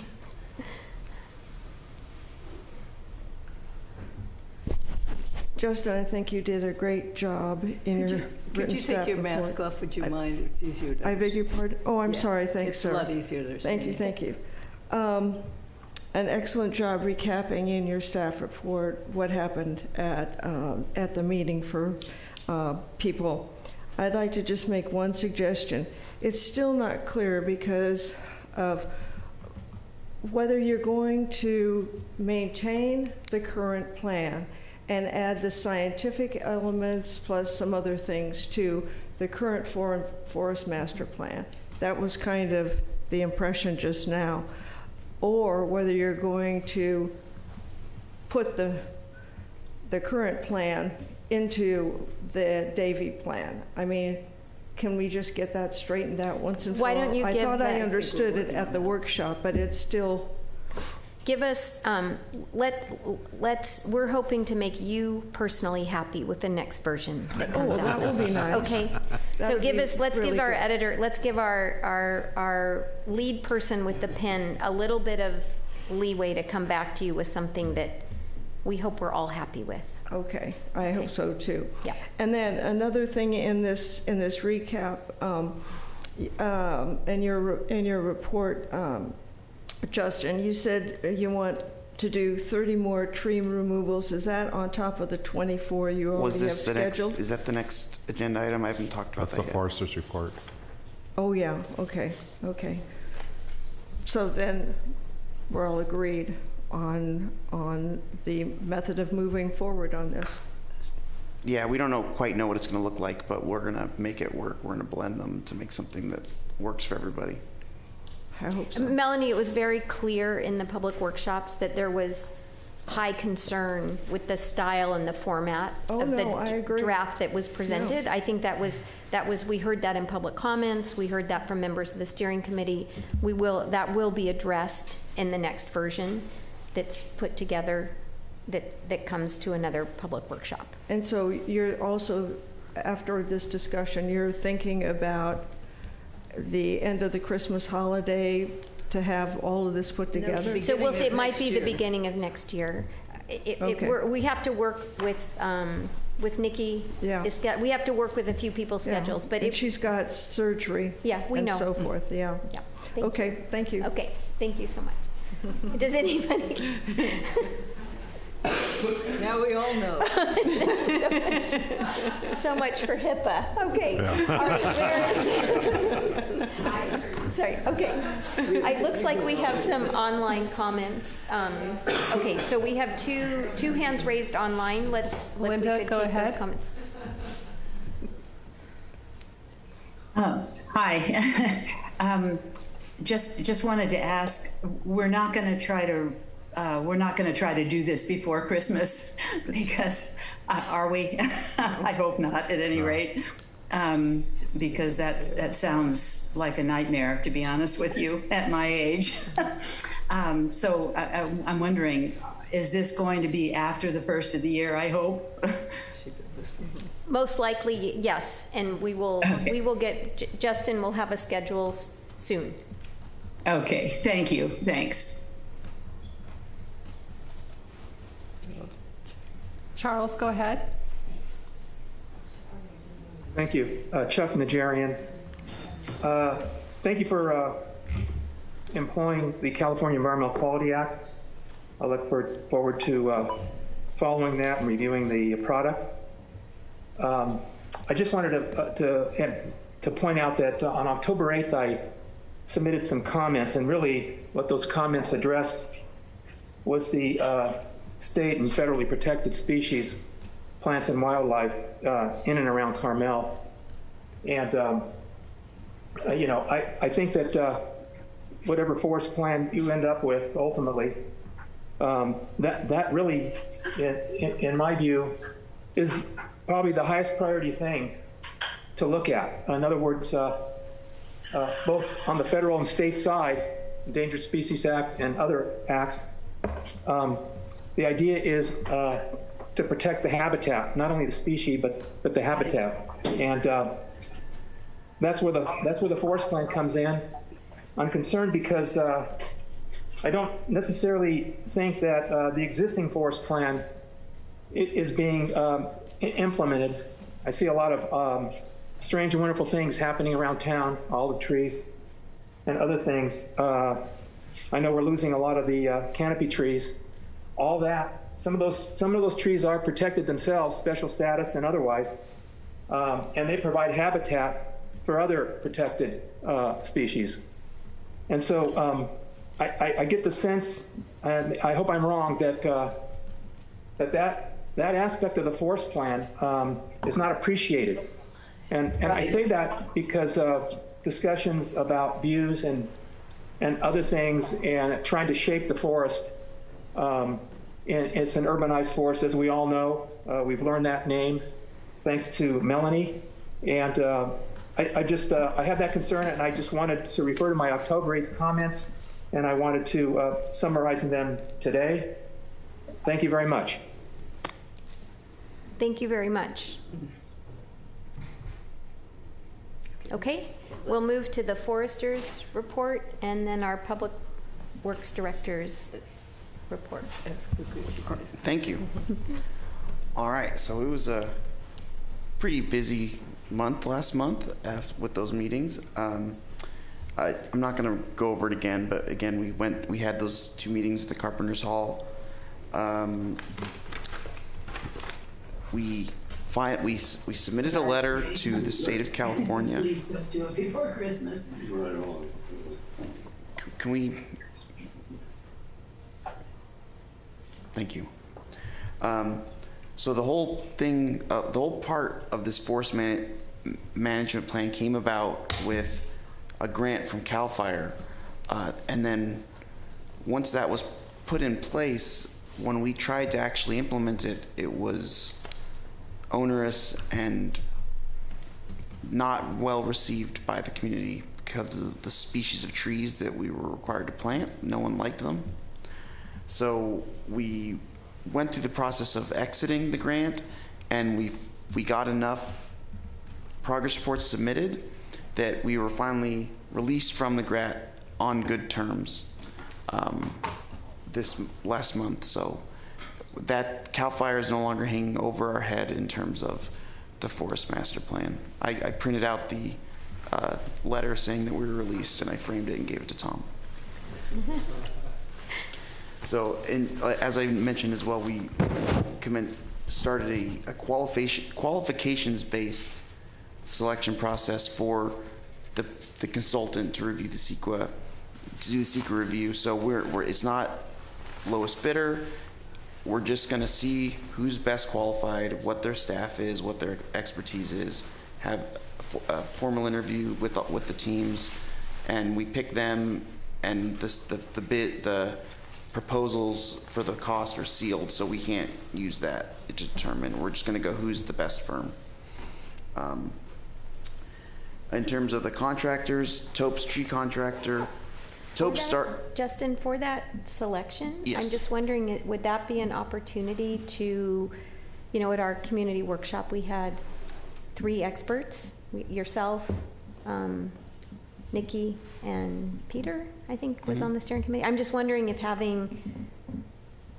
if you ever would consider additional participation just based on the amount of... We have an expert on the selection panel. Perfect. Okay. Just as... Okay. Okay, so in terms of the contractor work, Tope's Tree Service started, we'll receive a task order tomorrow with, it's actually now 40 trees that are dead or dying, and they already removed one. Starting on that, there was part of a permit that was last year of a almost dead pine tree that they didn't, I don't know what happened, but they got it. And then as they go through these trees, we're gonna grind the stumps and plant new trees, like trees, pines, pine, cypresses, redwoods, where we remove pines, and we're gonna keep trying to go through that to catch up with our backlog of dead, dying, and diseased trees. It's just with this dry summer that we've had, relatively dry, we didn't have as much fog as we normally have, I don't feel. I've seen some of the pine trees really start to struggle, and some that were on the border have just kind of tipped. I saw some trees die just kind of over weekends, but our landscape contractor we're having them expand to some new areas to work on the scenic pathway, to take on that, to keep it manicured and really well groomed. Also to give us a quote on watering the trees we're planting, because we've heard that also come up a lot, that we're planting, but it's not realistic on that we can actually go back and water the 100-something trees we've planted this year. So we're going to get a quote to have someone maintain that, to see if we can get them established to the point where they're not needing as much water. The crews last month planted 8 trees, pruned 15 trees, removed 10 dead trees, and ground 5 stumps. They planted 5 pines and 3 cypresses. They pruned some trees around the Sunset Center cottage windows for the capital improvement project of fixing the windows. Was that capital improvement, Bob, or was that just capital project? And then we've been down at the North Dunes Habitat Restoration site, pruning the acacia back to try to keep it manageable. We could do that forever. Between that and the ice plant, we could have full-time staff on that. We received 45 permits, issued 24 permits, while I conducted 11 site inspections. 9 upper canopy trees were approved for removal and 12 lower canopy, and 11 upper canopy were required and 12 lower canopy. We got 179 tickets submitted through the website and actually closed out 204, so we're in the positive on that for last month. Overall, this year we've ground 106 stumps between the contractors and the city staff, planted 166 trees, which is by far the most in the past 10 years, pruned 181 trees, and removed 175 trees. In terms of the report card for the catch-up plan that we were submitted to council, the hard part is, again, those numbers were submitted prior to the extra 2,000 to 3,000 trees added in. So as of last month, we had 751 poor trees. We actually have 753 poor trees now, which is, we're working on them, and when I see trees, I'm trying to change the status. We have 100. Also, this didn't take into account the parks, so we have 190 dead trees, 133 very poor trees on this, and 132 very poor trees last time. So it's the balancing act is hard with the inventory being an evolving being. So I'd be happy to stop by and talk about that with you, but I think, we need to have a scorecard, and I think if we had one column that said, what did we show city council about what we were working against? Mm-hmm. And then a second column that showed the current number, because it makes sense that the current number would be increasing, mm-hmm. right, as trees die or become worse condition.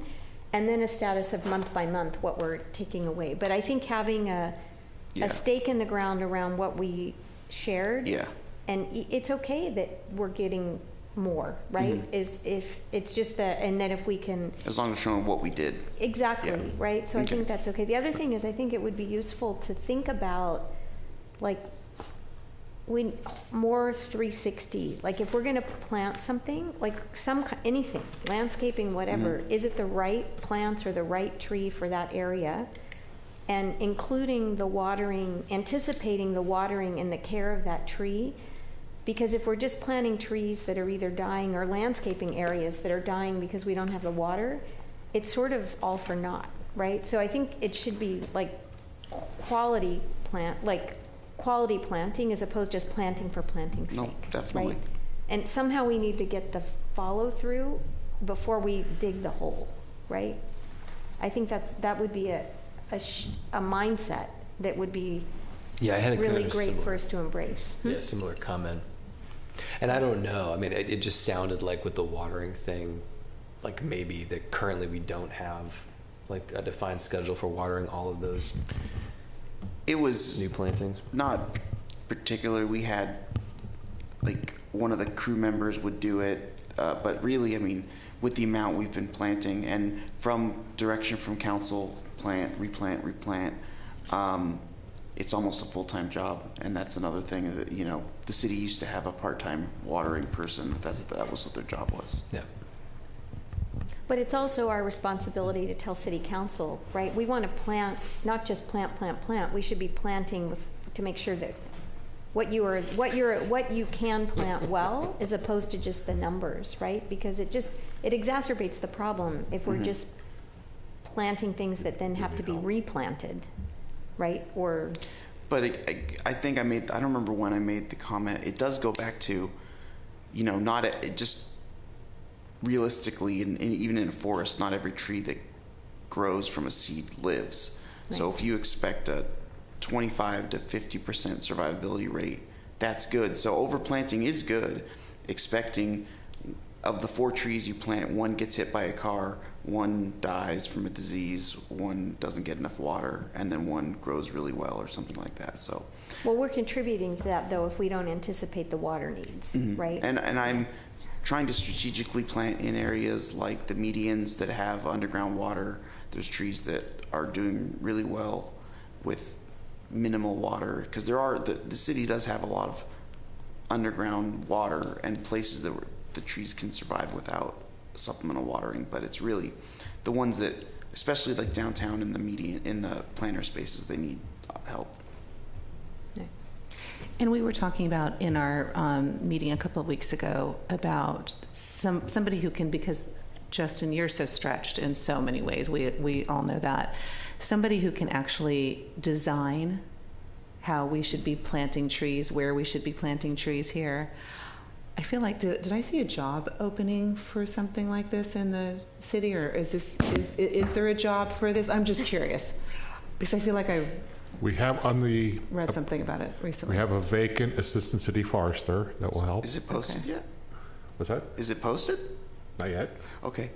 I just want to. It's budgeted, not yet posted. You're prescient. We have a budget. Well, we have a temp for a permit technician, but that's not going to help plant trees, but that will help with the administrative side. We have a incoming, tentative maintenance worker to focus on the forestry. Too soon to name names, but they're doing background check as we speak, so that's good. So that will be helpful. Because I think that would be useful. We talked about it when we were in our meeting a couple of weeks ago. We were talking about right trees in the right places and all of that, and not just filling a hole and getting a new tree in. But yeah, if he has more help, then he can. That's exactly. So just glad to hear that maybe there are some things on the horizon. But frankly, when we're fully staffed up, we still have a mountainous workload in forestry. We have many years of catching up to do. If we have 2 or 3 more bodies, great. We still have years of catching up to do. Right. And I think that the thought is more of the right tree in the right place. Absolutely. Not just so absolutely still putting in trees, but just right tree, right place. No, even now, like this week, right? If we're planting trees, is there, Can we have a scorecard that it's the right, that we check it's the right tree in the right place, that we have the water, etc. Everyone agrees with the right place. Well, but there are some, and Nikki has left, but even she had mentioned in our meeting, in the downtown area, we need to be aware that there are people there, so we want to have trees that won't harm people, cars, we want to just try to think ahead on these things, and we have touched on that. I just wanted to kind of bring it back up because it sounds as though we were sort of talking about where we're planting trees, what kinds of trees. So no, that's a great idea or a great point. Yeah. I think one other piece of feedback, just to reiterate before we lose Hans to different pastures, was we heard very consistent and strong feedback about the possibility and need to reinstate the forestry department as a separate department within the city, as opposed to being wrapped under public works. There was a lot of feedback regarding that in terms of our forest. So, maybe that's forest and beach and parks, but having some dedicated city department for our forest. So. There was a preliminary estimate done by, I think it was finance, that estimated about $1 million to implement that change. Regardless of the cost, I would not recommend it because the bigger picture is, there's different divisions. Forestry, administrative, it's completely separate from, I wouldn't say separate from public works, we're all integral. But the field operations is so critical that we have flexibility in the field. We're small staffed in the field, but when we have storms, we have street maintenance workers working on trees. We have hot mix asphalt. We have tree people working on making berms. We need that flexibility if we this is before my time, but maybe decades ago, there was 2 different departments and it didn't have that flexibility, and it became silos. My personal recommendation would be against it. I mean, it's the council's decision to make that, but it is a cost. But in my opinion, more importantly, it reduces the flexibility of field operations, and that's critical. Well, I know you're leaving us soon, Bob, which I care about it for 6 more weeks. we need to find someone care a with lot your for 6 skill more weeks. level who can manage all of this if that's the direction that we end up going. No, but I'm serious. Yeah. I don't think that should be split. Yeah, okay. Did you have anything else in your report, Justin? I'm sorry, we digressed. No, that's all right. Okay. Bob, your Public Reports Department. Okay, I'll try to make it quick because we are late. Yeah, please. That's what Chip says every time I go in for my weekly update. He goes, Bob, could you just hurry up? Okay, city council actions related to forestry. Just past Tuesday night, the city council adopted an underground utility district in the Del Mar parking lot. So I think there's 10 power poles and 800 feet of overhead lines to go underground. Why that's relevant to this commission is it's at the entrance of our beach, primary entrance of the beach, and adjacent to the North Dunes habitat area. So that'd be really great news. The catch is we're estimating 10 years before that happens. But we had to lock in the district now so that in 10 years that could happen. Moving on to capital projects. 2 projects to point out. First of all, thank you. I think all or most of you were at the tour of inspection last week at Miss Jill Nature Preserve when we walked in the little Ridgewood boardwalk and saw the swale and saw the pipes and everything. Thought that was a great success. That project's 100% done in the field. We just made a $400,000 payment to the contractor. We still have to put some fencing. One of the council members wanted to put some fencing to protect the newly planted plants. I think that's it. That project's done. And now we're working with Mary on closing up the environmental permits, although one will stay on the books for 3 years, make sure that the plants are revegetated properly. Trying to close up the environmental permits and trying to recap our $177,000 state parks grant money. We're trying to get the remainder of what's owed to us. So that's good. Next project is San Antonio Pathway Reconstruction Project, 2nd to 4th Avenue. If you have seen it the last 2 days, there's a detour now in effect.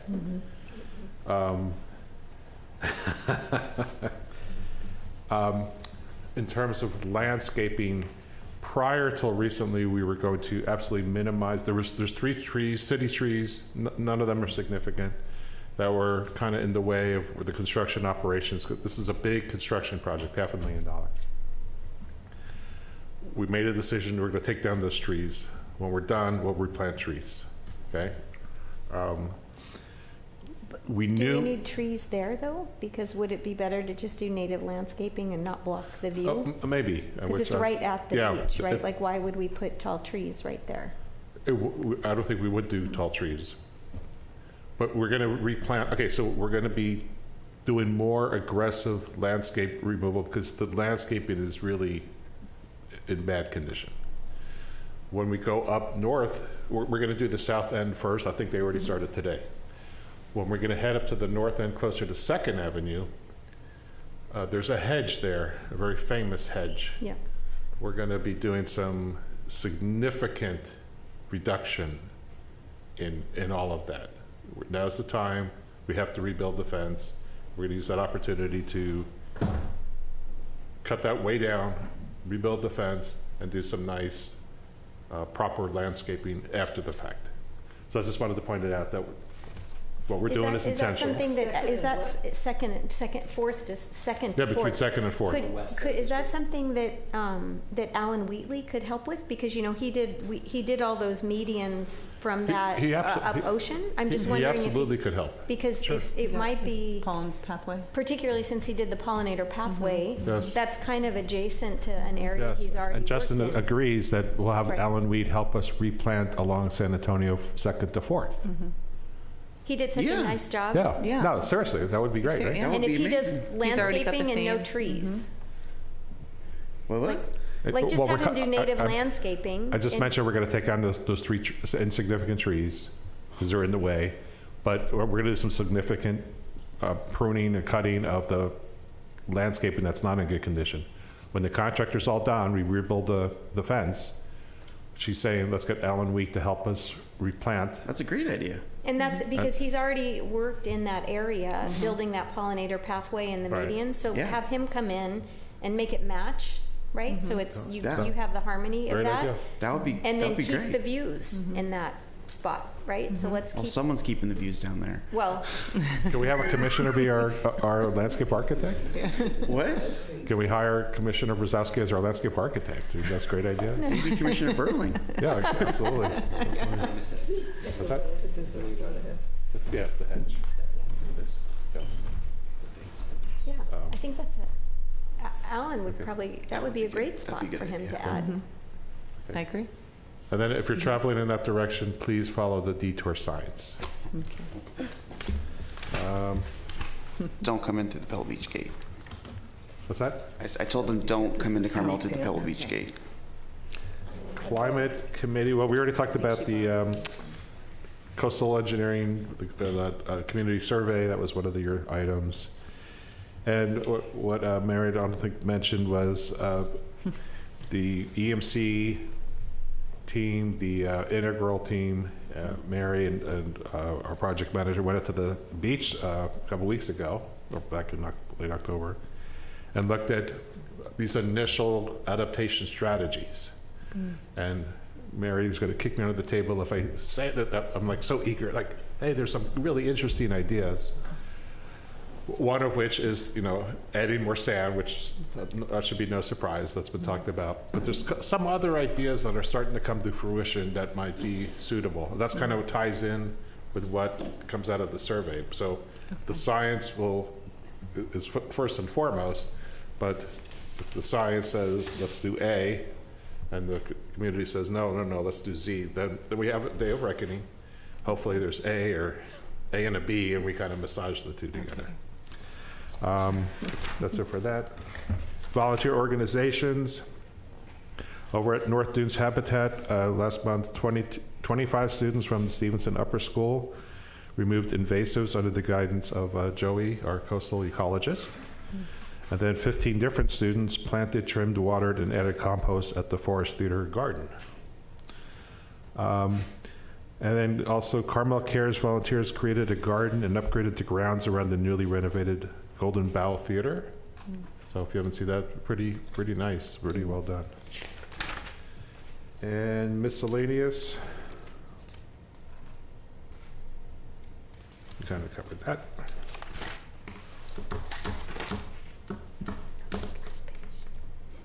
Oh, we've substantially completed placing the wood chips along the Sarah and Willow Trail, the Mission Trail Nature Preserve. And beach access stairs. You're going to ask me to edit, so it wasn't even in my report, but I should have put it in. All right, so I think last month we mentioned we have a local structural engineer did assessment of the 10th Avenue North and the 12th Avenue stairs. And sure enough, they're both structurally damaged. And we have some engineering details of how to repair. We cannot make those repairs in-house. That's too expensive. We got an informal quote from a contractor. We could do informal bids up to $60,000. Over that, we have to do formal plans and specifications. We have to follow all the government code, mumbo jumbo, which ties into the future project that we're still working with a consultant to get on board for the permanent repairs. we're looking for, hey, we just need repairs for 3 years. Make it structurally sound enough, secure, to give us a few more years, prompt access, and hopefully by next summer. The 12th Avenue, I always get these two mixed up. I think it's 12th Avenue is not going to happen. That's going to be yours. The 10th Avenue North is, I think, the one that's $59,999.99 with asterisk, but it doesn't include this and it doesn't include that. And it, so we're working with the contractor to see if we can make it work, even if we have to do some of the work ourselves, make it work so we have this contractor under an informal quote, kosher with the our purchasing ordinance, to have them make these intermediate repairs, as Mary pointed out, not during king tides, so they have to get in and get out, you know, in the nick of time, and hopefully have it open by Memorial Day. We're shooting for that. Not going to guarantee it, but I think there's a pretty good probability that we could get the 10th Avenue North stairs open by Memorial Day for $60,000.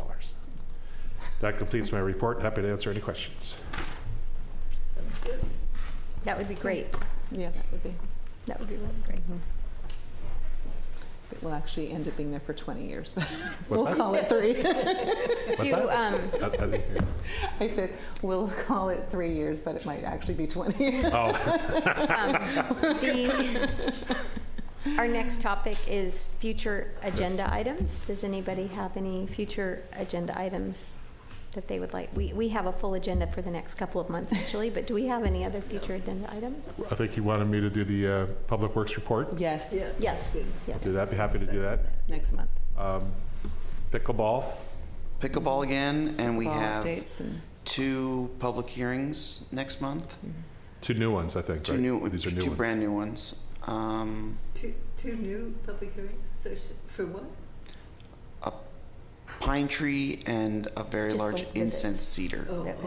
It's like tours. I see. The Friends of Mission Trail Nature Preserve wanted to present that's like a status progress report for the year. Yeah, I'm gonna work with Scott Lonergan from the Friends of Mission Trail, and we're gonna. They wanted to present what they've been doing over the last year, so I thought that was really I cool. think the beach pups, the Carmel Cares and Beach that crew too, right? also. Yes, that's right. Same. That's on same. that agenda. Yeah, and if you have, I mean, it's That's pretty a full agenda. so It's I a don't full know. agenda. So down the line, if you guys want anything else, Going away party for Bob. and you, well, you'll still be there. And then I think before we officially adjourn, Hans, I'd just like to thank you so much for your participation. It's been really great having you on the commission, and we're sorry to see you move on. Well, it's a loss to us, but it's bittersweet, right? Great for our city, absolutely fabulous for our city, and a little bit bittersweet for us. We're going to be bringing a lot of this to you, though, so you're going to see it again very soon. I was going to say, I feel like the thorniest ones you're going to send my way. So. And you've got the inside knowledge on it now. But we wish you great success, and I know you're going to just do a fantastic job. So thank you so much. We have no doubts. It was very valuable. Yeah. Thanks, Jerry. Okay. Yeah. You gonna do the gavel? Oh, okay. We are adjourned. Thank you.